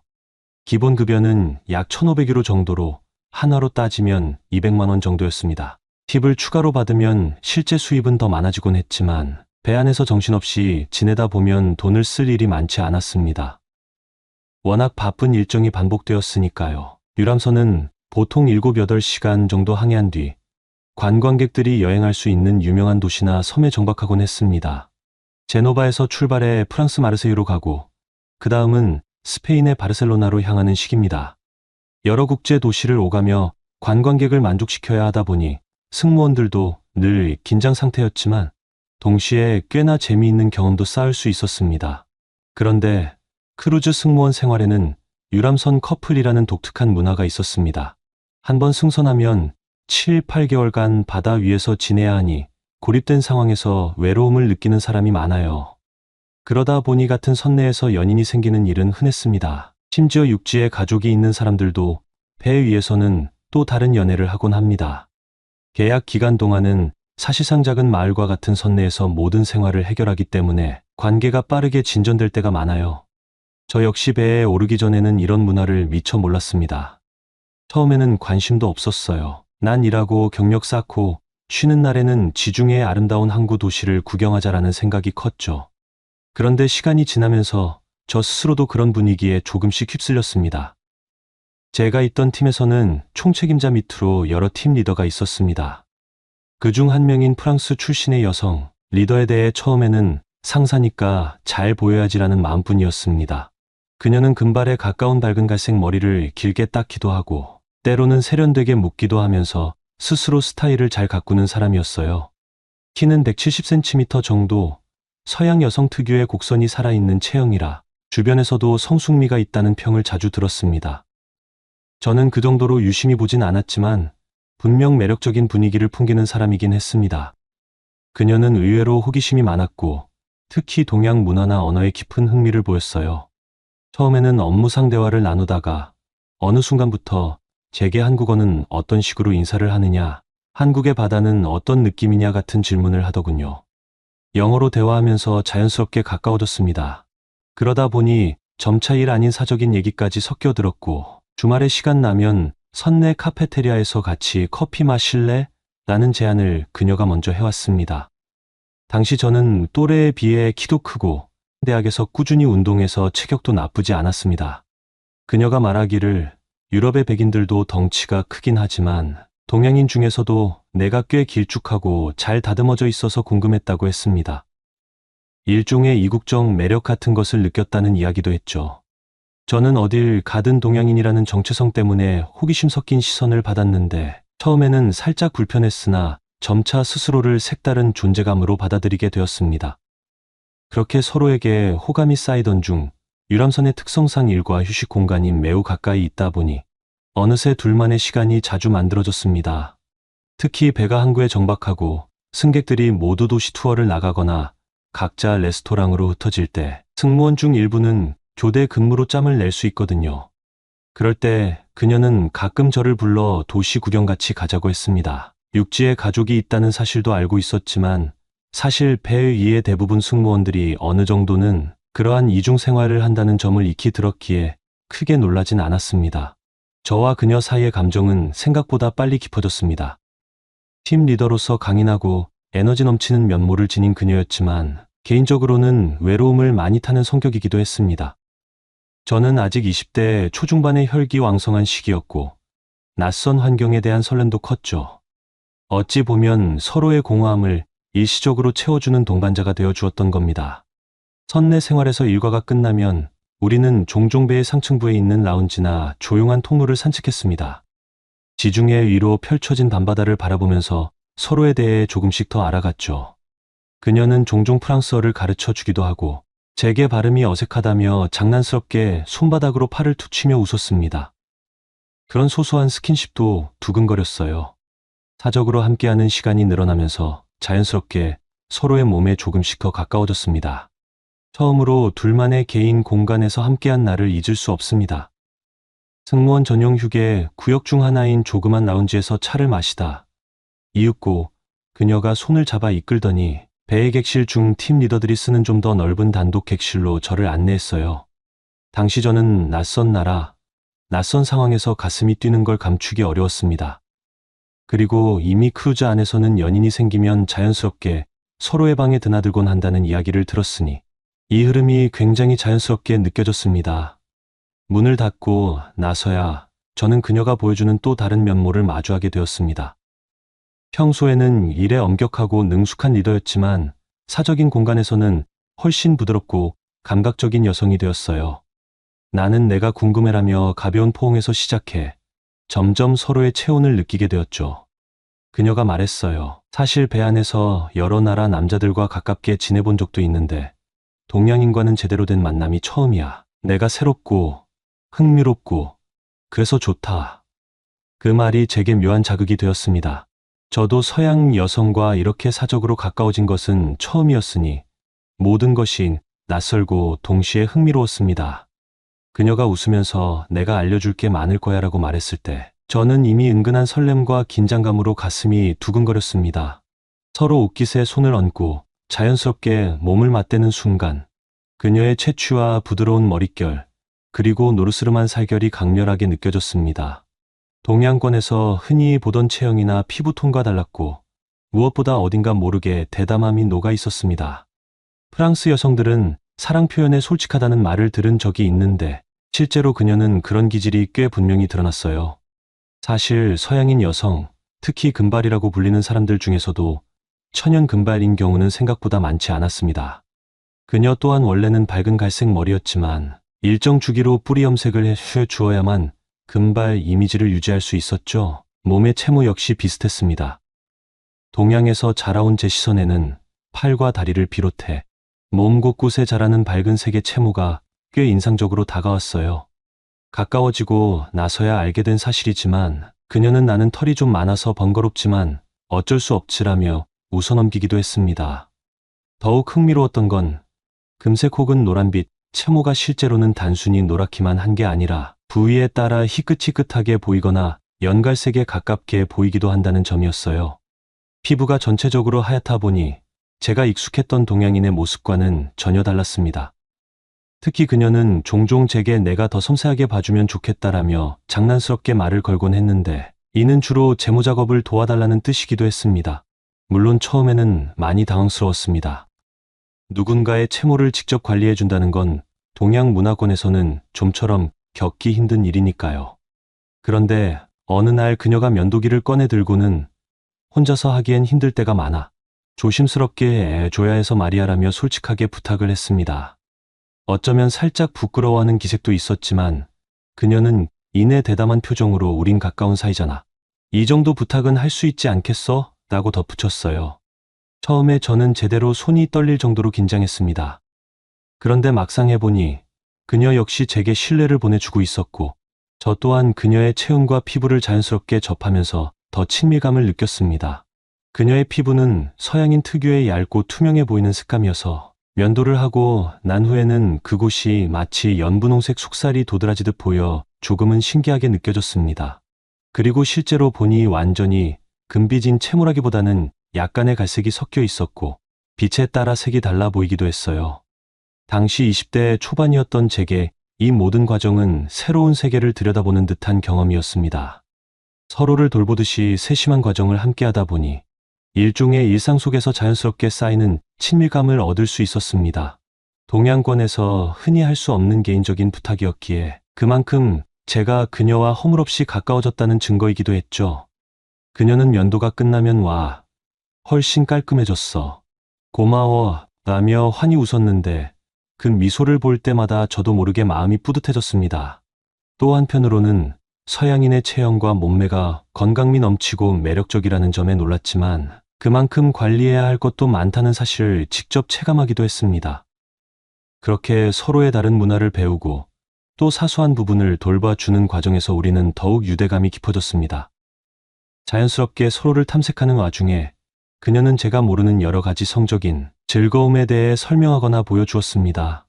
굳이 자세하게 묘사하지 않더라도 저는 당시 24살의 패기와 체력으로 그녀의 기대에 부응하려 했었고, 그녀는 그런 저를 대견해하면서도 더 많은 것을 시도해 보길 원하는 모습을 보였죠. 어떤 날은 이건 프랑스에서 많이들 시도하는 방식이야 라고 소개해주고, 또 다른 날은 너희 나라에서는 이런 걸 어떻게 받아들여? 하고 묻기도 했습니다. 가장 신기했던 것은 사람의 몸은 국적이나 인종을 막론하고 결국 한계는 비슷하지만 표현 방식이나 선호도는 문화적 차이에 따라 달라질 수 있다는 점이었어요. 그녀는 유쾌한 웃음소리로 분위기를 자연스럽게 이끌었고, 제가 서툴거나 어색해할 때마다 괜찮아, 천천히 해라며 스스럼 없이 안아주었습니다. 가끔은 장난스레 너 힘이 생각보다 좋은데 라고 말해주기도 했습니다. 그녀의 그 밝고 대담한 태도 덕분인지 저는 어느 순간부터 이곳에서는 진짜 부부처럼 살고 있는 것 같은 착각이 들었습니다. 둘 다 육지에 가족이 있다는 사실은 묘하게 현실감을 부여해 주었습니다. 이 관계가 일시적이라는 걸 알았기에 오히려 더 솔직하고 거침없는 순간들을 허락할 수 있었던 것 같습니다. 우리 이렇게 지내도 되는 걸까? 라는 도덕적 고민도 떠올랐지만 솔직히 말하면 그 고립된 생활과 낯선 환경에서 느끼는 감정은 저를 점점 더 그녀에게 끌어당겼습니다.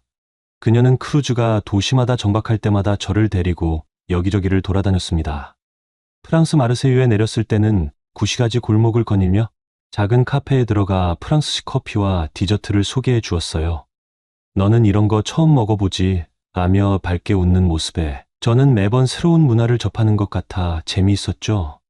바르셀로나에서는 유명한 가우디 건축물 이야기를 해주었고, 가끔은 이 부분은 프랑스어로 뭐라고 표현하지? 라며 서로 언어를 교환하기도 했습니다. 어쩌면 이런 문화 교류와 체험이야말로 유람선 승무원 생활의 특권일 수도 있겠습니다.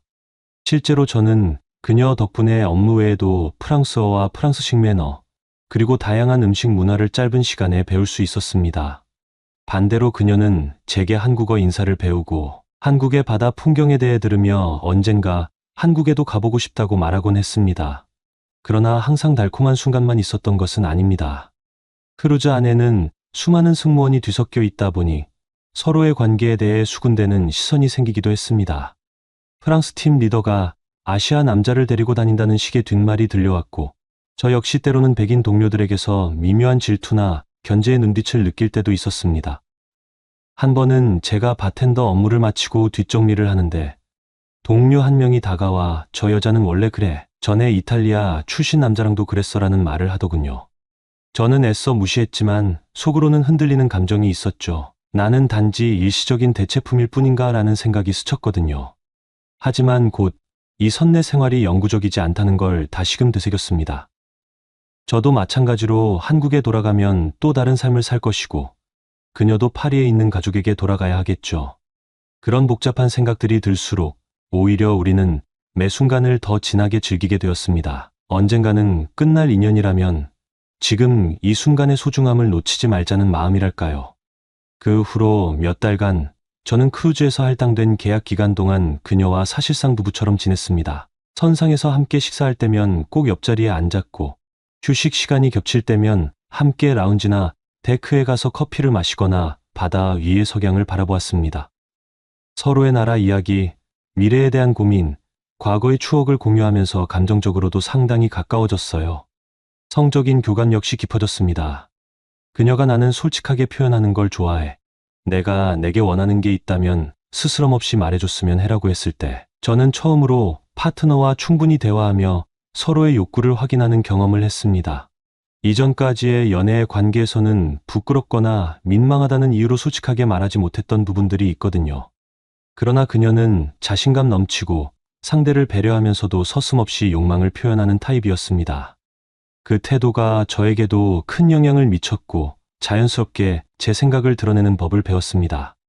이렇게 밀도 높은 일상을 함께 보내다 보니 일종의 비현실적인 행복감을 느끼는 순간이 많았습니다. 밤늦게 바다 위에 선상에서만 감상할 수 있는 별빛을 보며 그녀가 제 어깨에 기대어 조곤조곤 말할 때면 마치 세상에 우리 둘만 남은 듯한 기분이 들었죠. 동시에 한편으로는 이 관계가 끝나고 서로 일상으로 돌아가면 어떨까 하는 두려움도 슬며시 고개를 들었습니다. 그러나 크루즈 승무원 생활은 결국 계약이 끝나면 헤어질 수밖에 없는 구조입니다. 저는 몇 달간의 근무를 마치고 한국으로 돌아가는 비행기를 타야 했고, 그녀도 파리의 가족에게 복귀할 날짜가 정해져 있었습니다. 배가 최종 항구에 도달하기 직전, 우리는 서로 조용히 짐을 정리하면서 작별 인사를 준비했어요. 서로의 감정을 너무 길게 끌고 가면 오히려 더 힘들어진다는 것을 알고 있었기 때문입니다. 마지막 날 밤, 선내 작은 라운지에서 맥주를 나누어 마시며 그녀는 제게 말했습니다. 너와 함께 했던 이 경험은 내게도 특별했어. 몇 번의 크루즈 근무 경험이 있었지만 이번처럼 내 문화를 궁금해하고 동시에 자기 문화도 알려주면서 서로를 발견해 나간 적은 처음이야. 정말 고마워. 저는 쓴웃음을 지으며 나도 마찬가지야. 쉽게 얻을 수 없는 경험이었고 너 덕분에 다른 문화에 대해 편견 없이 받아들일 수 있게 되었어라고 대답했습니다. 서로가 가볍게 포옹했고 그 순간만큼은 언어도 문화도 뛰어넘어 진심으로 서로가 필요한 존재였다는 걸 느꼈습니다. 다음 날 크루즈가 제노바에 최종 도착했을 때 우리는 또 다른 승객들과 함께 선착장에서 작별했습니다. 그녀는 여느 때처럼 환하게 웃으며 파리에 오게 되면 꼭 연락해. 나도 언제가 될지 모르지만 한국에 가게 되면 연락할게라며 제 손을 살짝 잡아주었습니다. 그렇지만 둘 다 알고 있었죠. 이 재회의 약속은 그리 쉬운 일이 아닐 거라는 거요. 그렇게 저는 젊은 시절의 한 조각을 품은 채 짐을 싸서 한국행 비행기에 올랐습니다. 무거운 감정도 있었고 한편으로는 아름다운 추억을 얻었다는 생각에 가슴이 벅차기도 했습니다. 유람선 생활이란 것이 외로움과 고립감 속에서 일상의 규칙과 달리 돌아가지만 그 안에서 나누는 인간관계 또한 진실되지 않은 것은 아니었습니다. 제가 첫 유럽 크루즈에서 일을 마치고 잠시 한국으로 돌아왔을 때 전 다시 바다로 나가고 싶은 마음이 떠올랐습니다. 처음 배를 탔던 경험은 좋고 나쁜 면 모두가 강렬했지만 그만큼 저를 성장시켜 주기도 했고 이런 독특한 생활을 한 번쯤 더 해보고 싶다는 욕구가 생겼거든요. 그중 예전에 만났던 프랑스인 팀 리더와 연락이 닿았습니다. 그녀는 여전히 크루즈 업계에 몸담고 있었고 제게 새로운 선박을 소개해 주었습니다. 이전보다 규모는 작지만 그래도 여전히 몇천 명의 승객을 태우는 대형 유람선이었습니다. 노선도 달랐는데 중부 유럽의 항구를 도는 코스가 포함되어 있었죠. 덕분에 저는 한국에서 잠시 쉬다가 그녀가 준 추천서를 바탕으로 이탈리아 국적의 크루즈 회사에 지원했고 운이 좋게도 합격하여 두 번째 유람선 생활을 시작하게 되었습니다. 이번 배는 과거 제노바에서 출항하던 크루즈보다 조금 더 작았지만 여전히 승무원만 해도 600, 700명 정도 되었습니다. 첫 배에서 많은 것을 배웠고 외국인들과 어울리는 방법이나 생활 규칙 등을 어느 정도 이해한 덕분에 이번에는 훨씬 수월하게 적응했습니다. 제 배치는 바 관련 업무와 승객 응대 업무가 섞여 있는 형태였는데 이미 바텐더 경력도 있었고 보안 업무도 잠깐 겸했던 터라 상사들이 빠르게 업무에 잘 녹아들 것 같다고 평가해 주었습니다. 그리고 그 무렵 저는 또 한 명의 매력적인 여성을 만났습니다. 이탈리아 출신으로 나이는 28살 정도였고 짧은 슈커 스타일의 머리를 깔끔하게 유지하는 모습이 돋보이는 사람이었습니다. 키는 160cm를 조금 넘는 수준이었는데 작은 체구에 어울리지 않게 상당히 볼륨감 있는 몸매를 가지고 있었어요. 특히 상반신이 눈에 띄게 풍만해서 어쩔 수 없이 시선이 갈 때가 종종 있었습니다. 이탈리아 여성이라고 하면 많은 사람들이 떠올리듯이 그녀는 발랄하고 사교성이 넘쳤습니다. 처음에는 제가 근무 중인 바 카운터로 몇 번 찾아와 칵테일을 주문했는데 그때부터 시선을 교환하며 가벼운 농담도 주고받았어요.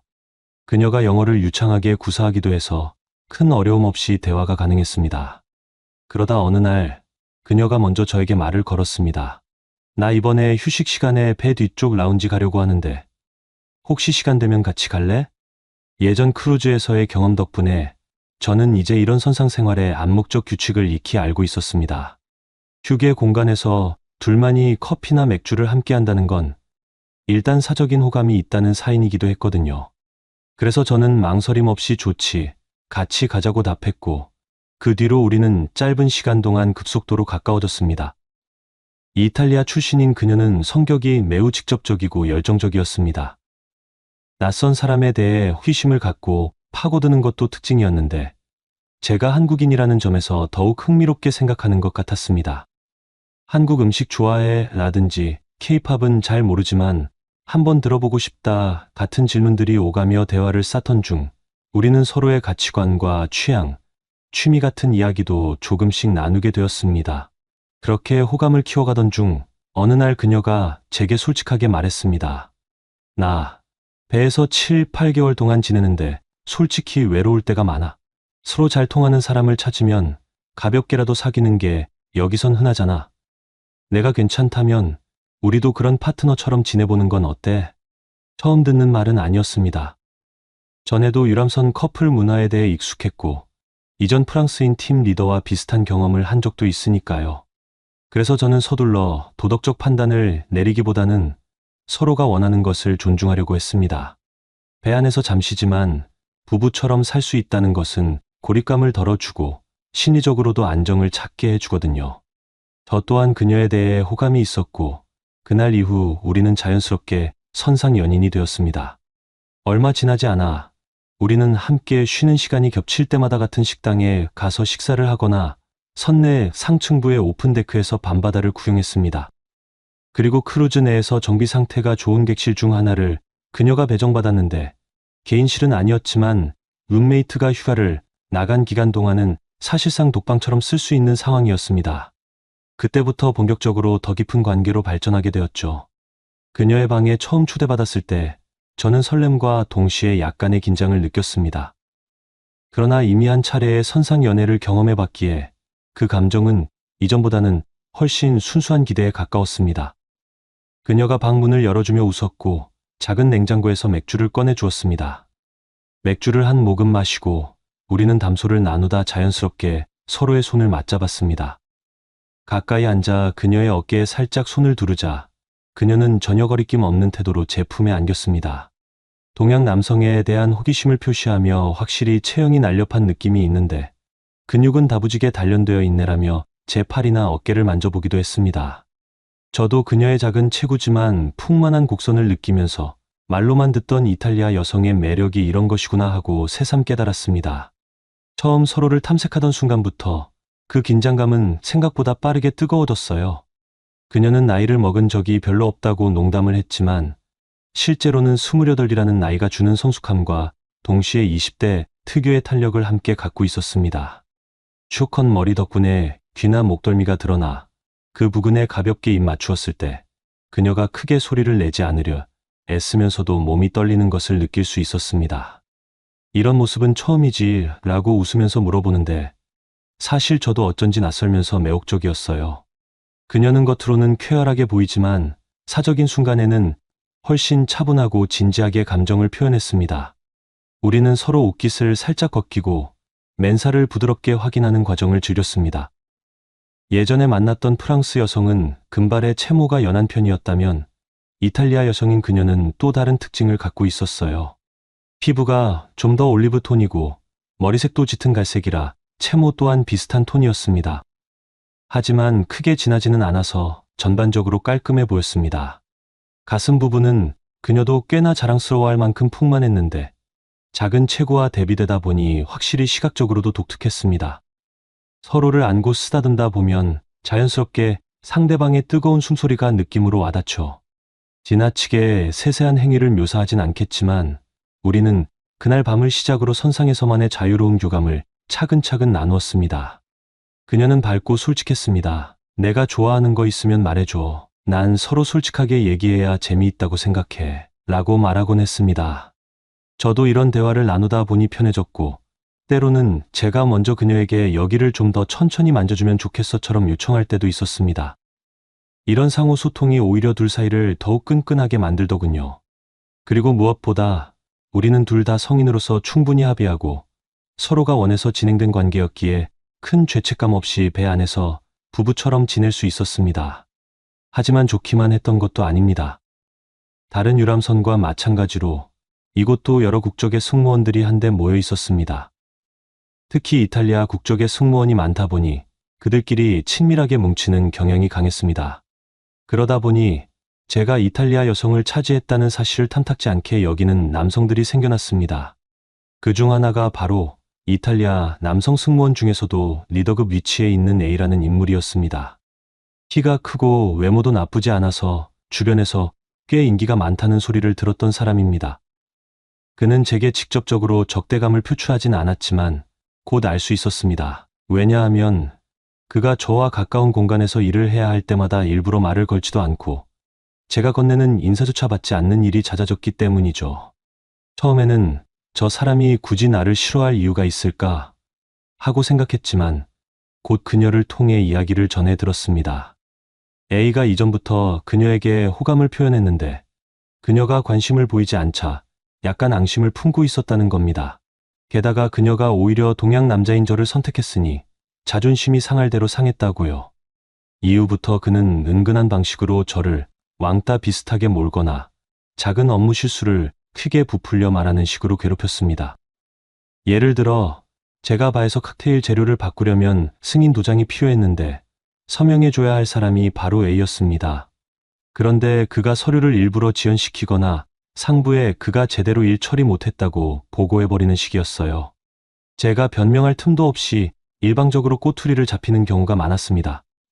그 때문에 몇 번이나 상사에게 불려가 해명을 해야 했습니다. 다행스럽게도 제가 첫 회에서 쌓아온 경력이나 평판 덕분에 상사들은 저를 어느 정도 신뢰했습니다.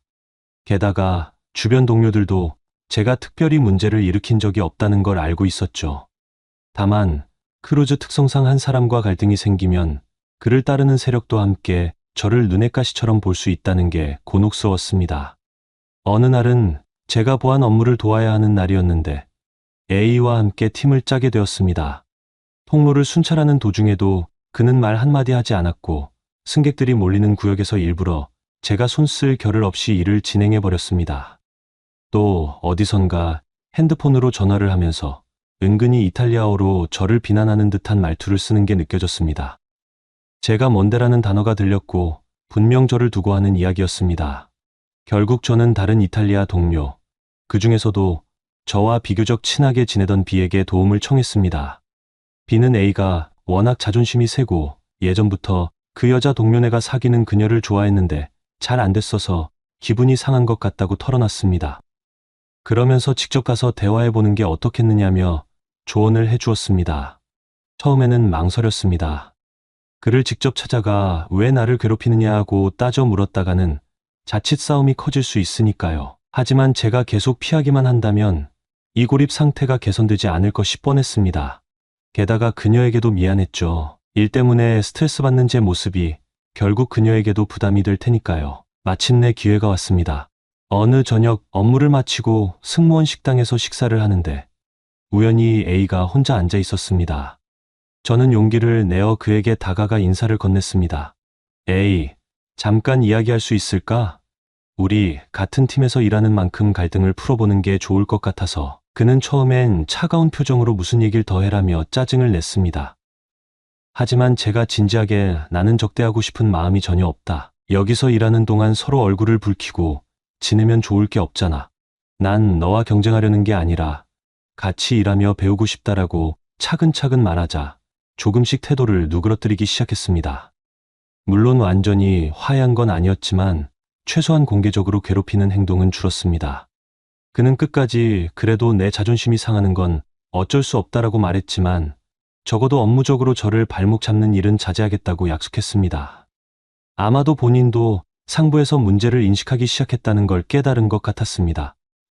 저는 이 일을 통해 선상에서 한 사람과의 갈등이 얼마나 피곤한 결과를 가져올 수 있는지 다시금 실감했습니다.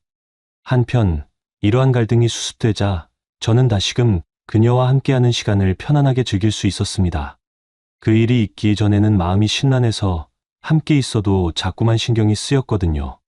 하지만 이제는 어느 정도 정리가 되었으니 남아있는 선상 생활을 좀 더 여유롭게 만끽하고 싶었습니다. 그녀는 제게 이탈리아어를 조금씩 가르쳐 주며 나중에 베네치아나 로마에 가게 되면 이걸 써먹어보라고 농담했습니다. 저도 간단한 표현 정도는 익히면서 내가 한국에 오면 내가 가이드가 되어 줄게라고 웃으며 답하곤 했습니다. 물론 둘 다 이 계약이 끝나면 각자의 길로 돌아갈 것을 알고 있었지만 당장 눈앞에 주어진 7, 8개월의 시간 동안은 가능한 한 서로에게 의지가 되고 싶었습니다. 육체적인 교감도 더욱 자연스러워졌습니다. 우리는 서로의 방이 허락되는 범위 내에서 자주 함께 밤을 보냈고 날씨가 좋은 날에는 배의 상층 데크 구석진 곳에서 둘만의 시간을 즐기기도 했습니다. 가령 승객들이 모두 도시 투어를 나가서 배가 한가해진 날이면 그녀는 저를 불러내 함께 태닝을 하자고 제안하기도 했어요. 저는 선크림을 발라야 하는 그녀의 등에 손을 올리며 피부에 닿는 따스한 온기와 그녀의 장난스러운 웃음소리를 느낄 수 있었습니다. 조금만 세게 문질러줘라며 활짝 웃을 때면 저 또한 마음이 편안해지고 기분이 좋아졌죠. 성격 차이로 언젠가 부딪힐 수도 있겠지만 적어도 배 안에서는 매우 화목했고 진짜 연인처럼 서로를 아껴주었습니다. 어떤 날은 제가 몸이 안 좋아 미열이 있었을 때 그녀가 스프 같은 걸 만들어서 갖다 주기도 했습니다.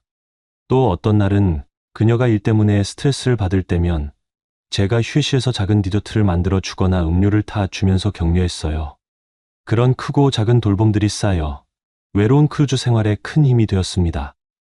결국 시간이 흘러 계약 기간의 막바지가 다가왔습니다.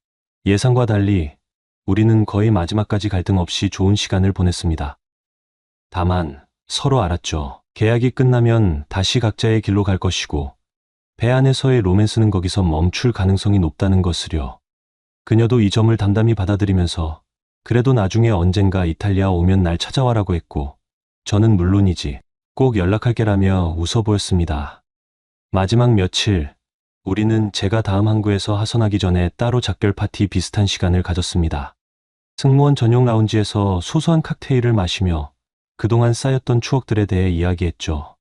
그녀는 난 다른 사람들과도 선상 로맨스를 경험해 본 적은 있지만 이렇게 서로에게 신경을 많이 써 준 관계는 처음이었어라고 말했습니다.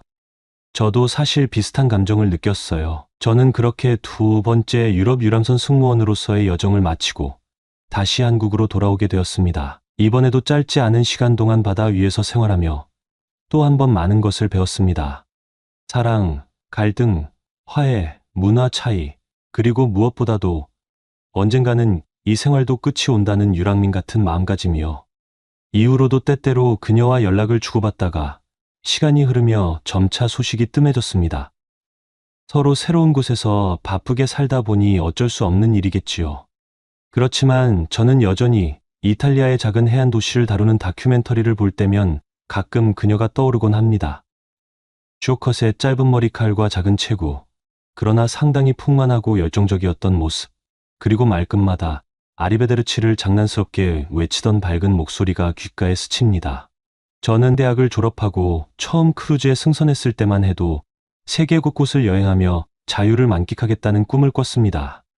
그러나 막상 뛰어들어 보니 배가 항구에 정박하는 시간은 그리 길지 않았고 잠깐의 쉬는 시간을 이용해 항구 근방만 둘러보다가 다시 일을 시작해야 했습니다. 계약이 끝나고 육지에서 여행할 수 있는 선택지도 물론 있었지만 결국은 돈을 모아야 한다는 현실적 이유로 긴 여행을 포기하고 다시 선상으로 돌아가곤 했죠. 그렇게 해를 거듭하다 보니 어느덧 8년 가까이 크루즈 업계에서 일하게 되었습니다. 이 기간 동안 제 자신에게 찾아온 커다란 변화 중 하나는 세계 곳곳을 보는 설렘 대신 다양한 여성들과 부담 없이 만날 수 있다는 점을 즐기게 되었다는 점이었습니다. 선상에서 일하는 동안은 짧으면 7, 8개월, 길면 1년 정도 계약을 맺고 승선하지만 그 안에서 외로움이나 고독을 달래기 위해 사람들은 자연스럽게 가까워지죠. 저도 여러 차례 선상 부부처럼 지내는 경험을 반복하면서 이 생활을 점점 1+ 단기 연애로 받아들이게 되었습니다. 물론 인생이 늘 그렇듯 이런 선택에는 밝은 면도 있고 어두운 면도 있습니다. 그리고 어느 순간부터 저는 장기 계약으로 눌러앉기보다는 단기 계약으로만 승선을 고집하기 시작했어요. 그 편이 업무 부담도 덜고 배가 바뀔 때마다 새로운 사람을 만날 기회가 늘어난다는 계산이 있었죠. 이번에 탑승하게 된 크루즈는 미국 유럽을 오가는 대형 유람선이었습니다. 이전에도 유럽 지중해, 서유럽 연안, 동남아, 노선 등을 경험해봤지만 미국으로 향하는 대서양 횡단 코스는 저로서도 꽤 새로운 도전이었습니다. 게다가 이 배는 규모가 상당히 컸습니다. 승객만 몇천 명에 달하고 승무원도 1,000명이 훌쩍 넘어가니 선내 시설은 작은 도시를 방불케 했습니다.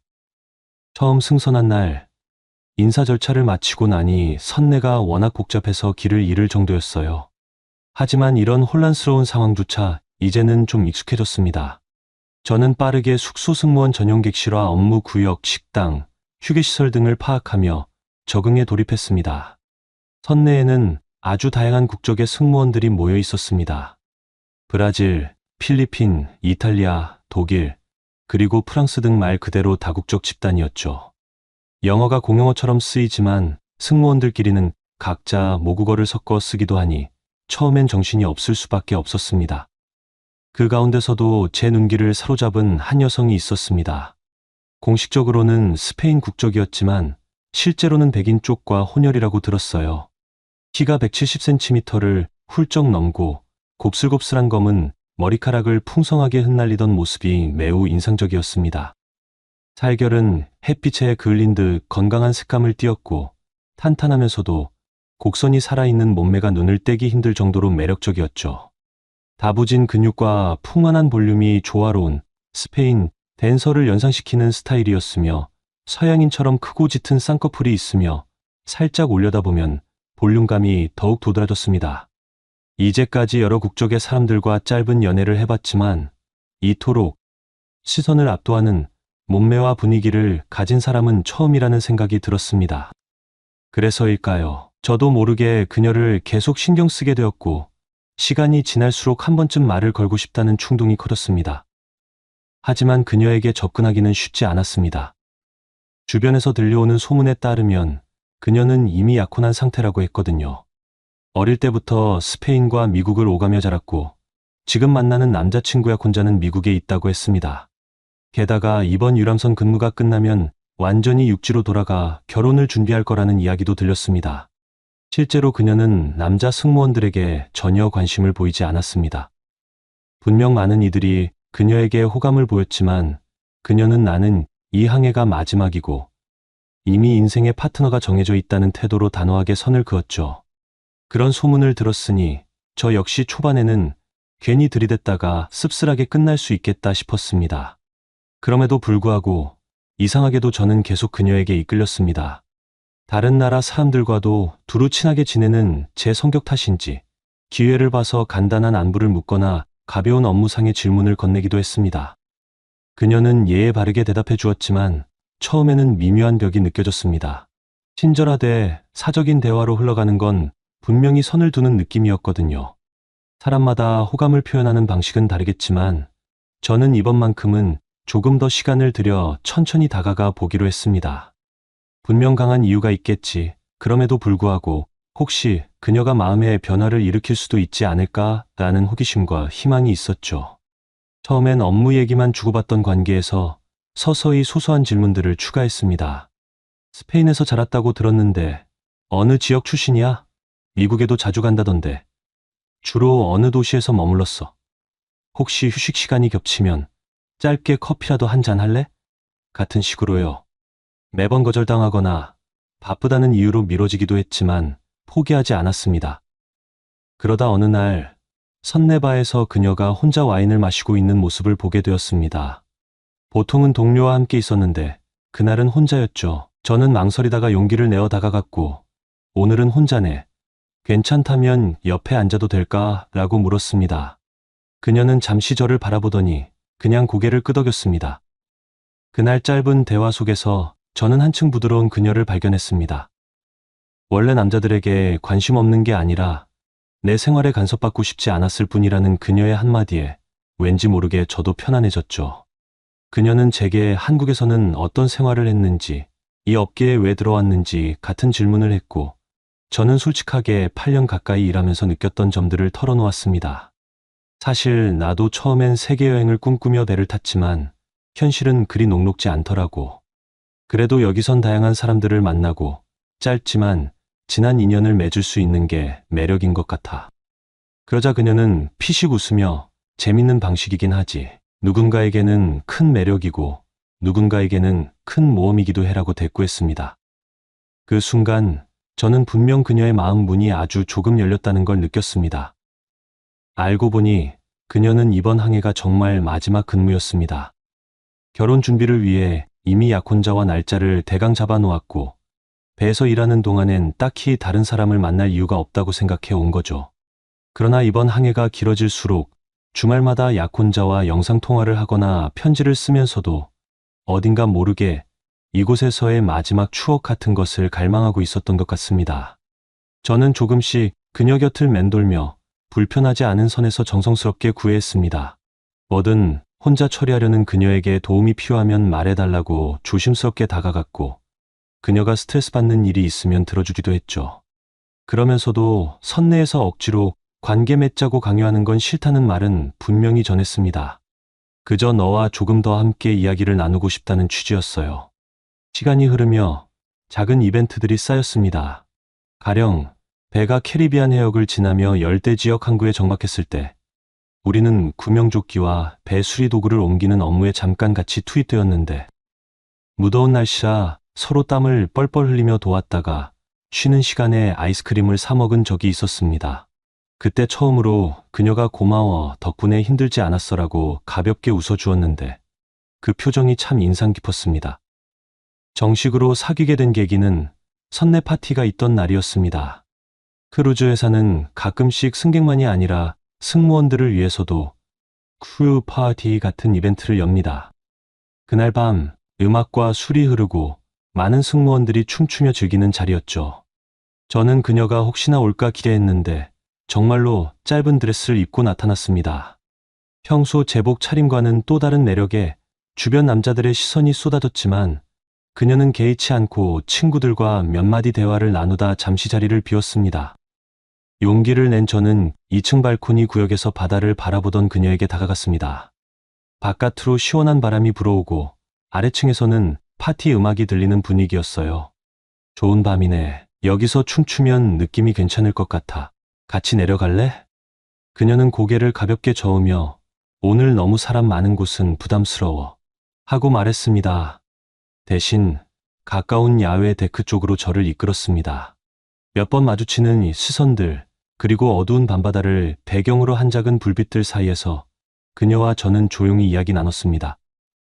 그러다 서로 미묘한 침묵이 흘렀고 어느 순간 자연스럽게 입맞춤을 하게 되었습니다. 이렇게 될 줄은 몰랐어. 나 약혼자도 있고 이번이 마지막 항해인데 괜찮을까? 그녀는 혼란스러운 눈빛이었지만 저도 솔직히 그 순간만큼은 이성적 판단보다 감정에 휩쓸렸습니다. 괜찮다는 답변보다는 지금 널 더 알고 싶고 가까이 있고 싶다라는 마음이 우선이었거든요. 그녀는 가볍게 한숨을 내쉬다가 이내 미소를 지으며 몸을 제게 기댔습니다. 그렇게 우리는 배 위에서만의 단기 연인이 되었습니다. 서로가 원하는 것을 알고 있었고 배가 운항되는 몇 달 동안은 둘만의 시간을 깊이 공유하기로 했죠. 이전의 선상 로맨스와 달랐던 점이라면 그녀는 이미 육지에서 다른 삶이 예정되어 있었기에 더욱 일시적이지만 뜨겁게 이 시간을 받아들이려는 듯했습니다. 처음 그녀의 승무원 객실에 초대받았을 때 방이 꽤 넓은 편이었어요. 혼자 쓰는 건 아니었지만 룸메이트가 따로 쉬는 날이라 그날만은 사실상 독방이었습니다. 작은 창문으로 바깥 바다가 보이고 선실 안의 조명은 부드럽게 빛나던 그 공간에서 우리는 서로를 조심스럽게 탐색하기 시작했습니다. 처음엔 가벼운 입맞춤과 포옹에서 시작했지만 점차 두근거리는 체온이 올라가면서 더 깊은 교감으로 이어졌습니다. 예전에도 육체적 관계를 맺었던 적이 많았지만 그녀는 특히나 체력이 상당했습니다. 밤낮을 가리지 않고 일하며 피곤할 법도 했는데 나는 운동을 꾸준히 해서 쉽게 지치지 않아라며 환한 웃음을 지었어요. 그녀의 볼륨감 있는 곡선도 인상적이었지만 더욱 기억에 남는 건 그녀의 소통 방식이었습니다. 내가 지금 어떻게 느끼는지 불편한 건 없는지를 계속 물었고 저도 너는 지금 어디가 좋은지 혹은 천천히 했으면 좋겠는지를 물어볼 수 있었습니다. 약혼 상태라는 점에서 내심 꺼림칙한 부분도 있었지만 우리는 선상이라는 제한된 공간 속 일시적 세계에서 서로를 달래주고 기대는 존재가 되었습니다. 우리는 서로의 숨소리를 느끼며 천천히 호흡을 맞춰 나갔고, 그녀가 저를 이끌 때에는 강렬한 리듬감으로, 제가 주도할 때에는 부드러운 템포로 조화를 찾았습니다. 어깨나 허리를 감싸는 힘이 보통 여느 여성보다 훨씬 세어서 가끔은 제가 좀 살살이라고 농담할 정도였죠. 그때마다 그녀는 껄껄 웃으며 내가 미안하면서도 쉽게 힘을 빼지 않아 폭발적인 열정을 잘 보여주었습니다. 그녀의 방 한편엔 가족 사진이 놓여 있었고 다이어리에 메모된 결혼 준비 리스트 같은 것도 보였어요. 사실 그걸 볼 때마다 복잡한 기분이 들긴 했지만 서로에게 이미 이 관계가 지속되지 않을 것이라는 점은 분명했습니다. 그래서일까요? 오히려 지금 이 순간에 더 집중하려고 애쓰게 되었습니다. 그렇게 시작된 우리의 육체적 교감은 저에게 말 그대로 마약 같았습니다. 휴게실이든 그녀가 쓰는 선실이든 시간이 허락되면 가능한 한 자주 함께하며 마음과 몸을 나누었습니다. 그녀는 제가 이전에 만났던 그 어떤 여성보다도 체력과 열정이 강했습니다. 시간이 흐르며 저는 점점 질투심이 커져갔습니다. 그녀가 약혼자에게 전화나 영상 통화를 할 때 저는 질투심에 휩싸이곤 했죠. 혹시나 말고 그 사람도 좋아하는 게 가능해? 하는 의문이 들었습니다. 어떤 날은 결혼 안 하고 나와 살면 안 돼라는 생각까지 스쳤습니다. 하지만 정작 그녀는 단호했어요. 내 약혼자는 나와 오래전부터 미래를 약속해 온 사람이야. 사랑하니까 결혼하는 거고 이 일은 그냥 배 위에서 일어나는 일종의 해프닝 같은 거야. 저는 그 말이 잘 이해되지 않았습니다. 정말 사랑한다면 이런 관계를 유지할 수 있을까? 혹은 약혼자의 경제력이 나보다 우위라서 결국 그쪽을 선택한 건 아닐까? 하는 부질없는 의심도 했어요. 괜히 허탈한 기분과 씁쓸함이 교차했고 때로는 화가 나기도 했습니다. 그러나 이미 빠질 대로 빠져버린 제 감정은 이 관계를 쉽게 끊어내지 못했습니다. 그렇게 뒤엉킨 감정 속에서도 우리는 휴가가 주어지면 함께 외출했습니다. 어느 날은 미국 동부의 항구 도시에 도착해 몇 시간의 자유 시간을 얻었죠. 그녀는 아마 우리가 같이 나갈 수 있는 마지막 육지일지도 몰라라며 레스토랑에 가자고 제안했습니다. 시끌벅적한 거리에서 벗어나 비교적 조용한 작은 레스토랑에 들어갔습니다. 미국 남부식 바비큐와 맥주를 시켜 한껏 즐겼죠. 술 기운이 올라 그녀는 제 손을 꼭 잡고 말했습니다. 이 순간만큼은 결혼도, 약혼도, 일도 다 잊고 그냥 행복하고 싶어. 저는 속으로 차라리 이렇게 영원히 있으면 어떨까라는 터무니없는 생각을 했습니다. 하지만 그 눈빛 속에서 쓸쓸함도 함께 엿볼 수 있었습니다. 그녀 역시 알았겠죠. 이 모든 것이 곧 끝나는 일이라는 사실을요. 배가 노선을 따라 막바지에 다다를 무렵 저는 계약 기간이 짧았기에 먼저 하선해야 했습니다. 그녀는 끝까지 승객들을 데리고 미국으로 돌아가 계약을 마무리할 예정이었죠. 비슷한 상황을 여러 번 겪어왔음에도 이번만큼은 묘하게 가슴 한쪽이 욱신거리는 느낌이었습니다. 특히 그녀가 가끔 내뱉은 말들이 저를 아프게 했습니다. 이 모든 걸 알면서도 저는 어쩐지 그녀를 붙잡고 싶었습니다. 너만 동의한다면 나도 널 책임질 수 있다고 말하고 싶었지만 제안해봤자 그녀가 받아들이지 않을 것을 뻔히 알았죠. 자존심이 상하기도 했고 동시에 서글펐습니다. 하선하기 전날 밤 선내 승무원 전용 라운지에서 조용히 작별 모임을 가졌습니다. 와인을 한두 잔 마시며 우리가 함께했던 몇 달간의 추억들을 떠올렸어요. 그녀는 살짝 취기가 오른 듯 제 손을 꼭 잡고 말했습니다. 고마워. 이 항해가 너무 지루하고 외롭다고만 생각했는데 내가 있어서 마지막을 특별하게 보낼 수 있었어. 저는 쓴 웃음으로 대답했습니다. 나야말로. 사실 내가 완전히 벽을 치고 있어서 포기할 뻔했는데 결과적으론 이렇게까지 솔직해질 줄은 몰랐지. 그녀는 잠시 침묵하다가 가늘게 떨리는 목소리로 자신도 모순된 감정을 느끼고 있음을 고백했습니다. 결혼을 앞둔 상황에서 다른 남자와 이렇게 진한 감정을 나눈다는 게 이상하면서도 후회는 하지 않는다고 했죠. 그 말에 저도 괜히 가슴이 찡해져 말없이 그녀를 끌어안았습니다. 서로 말이 필요 없었습니다. 포옹에 담긴 애틋함과 고마움, 그리고 이별이 주는 슬픔이 한꺼번에 전해지는 것 같았거든요. 그날 밤 우리는 라운지 구석진 곳에서 오래도록 붙어 있었고 정말 시간이 멈춰 주길 바랐습니다. 다음 날 저는 개인 짐을 챙겨 하선했습니다. 공식적인 자리에서는 겨우 포옹 한 번으로 작별 인사를 대신할 수밖에 없었습니다. 주변 동료들이 지켜보는 터라 길게 아쉬움을 표현할 수 없었죠. 그저 눈빛으로 정말 고마웠어, 안녕이라고 이야기했습니다. 공항으로 가는 차 안에서 여러 번 겪은 작별 중 이번 작별이 유독 쓰리게 다가오는 이유를 생각했습니다. 이런 삶을 내가 선택했으니 이렇듯 허무함도 내가 감수해야 하는 걸까 하는 생각 말이죠. 사실은 그녀의 약혼자를 질투하면서 동시에 그녀에게 나를 선택해달라고 말해보고 싶었던 제 자신을 발견했습니다. 그런데 그런 선택은 끝내 헛되지 않았습니다. 그녀는 이후 미국으로 건너가 약혼자와 결혼 준비에 들어갈 거라고 합니다. 제가 농담 삼아 결혼식 청첩장이라도 줄 수 있어? 라고 물었더니 그녀는 웃으며 언젠가 소식은 전해줄게라고 했죠. 그게 언제일지 혹은 영영 소식이 끊길지는 알 수 없습니다. 사람들은 유람선에서 일한다고 하면 화려한 여행이나 낭만을 먼저 떠올립니다. 하지만 실제로는 고립된 환경에서 수많은 승무원들이 각자 외로움과 불안을 안고 지내는 곳이기도 합니다. 짧은 만남과 빠른 이별이 반복되고 때론 복잡한 삼각관계나 부적절한 스캔들도 심심치 않게 일어납니다. 그럼에도 저는 이 세월 동안 인생에서 많은 것을 배웠다고 생각합니다. 낯선 환경일수록 사람들이 어떻게 서로에게 의지하고 사랑하고 또 상처를 주고받는지를 적나라하게 보게 되니까요. 저 역시 그런 일들을 겪으면서 성장했고 마지막에는 좀 더 안정적인 생활을 하고 싶다는 생각으로 업계를 떠나게 되었으니 말입니다. 그렇게 저는 배에서 내려 육지에 정착할 새로운 일자리를 찾아 떠났습니다. 마음 한구석에는 아직도 바다, 냄새와 선내 풍경이 떠오를 때가 있습니다. 그리고 자연스레 그녀의 눈웃음과 강렬했던 손길, 흔들리는 밤바다에서 나눴던 비밀스러운 대화들이 아련하게 스쳐 지나갑니다. 비록 지금은 각자의 길을 가지만 이 특별한 시간을 통해 저는 또 한 번 인생의 단면을 배웠습니다. 때로는 끝이 보이는 관계라도 그 순간에 느끼는 감정은 결코 가짜가 아니며 애틋함과 절실함이 인간을 얼마나 뜨겁게 만들 수 있는지를 말입니다. 그 경험이 결국 저를 더 강하게 그리고 조금은 어른스럽게 만들었다고 믿고 있습니다. 오늘의 사연은 여기까지입니다.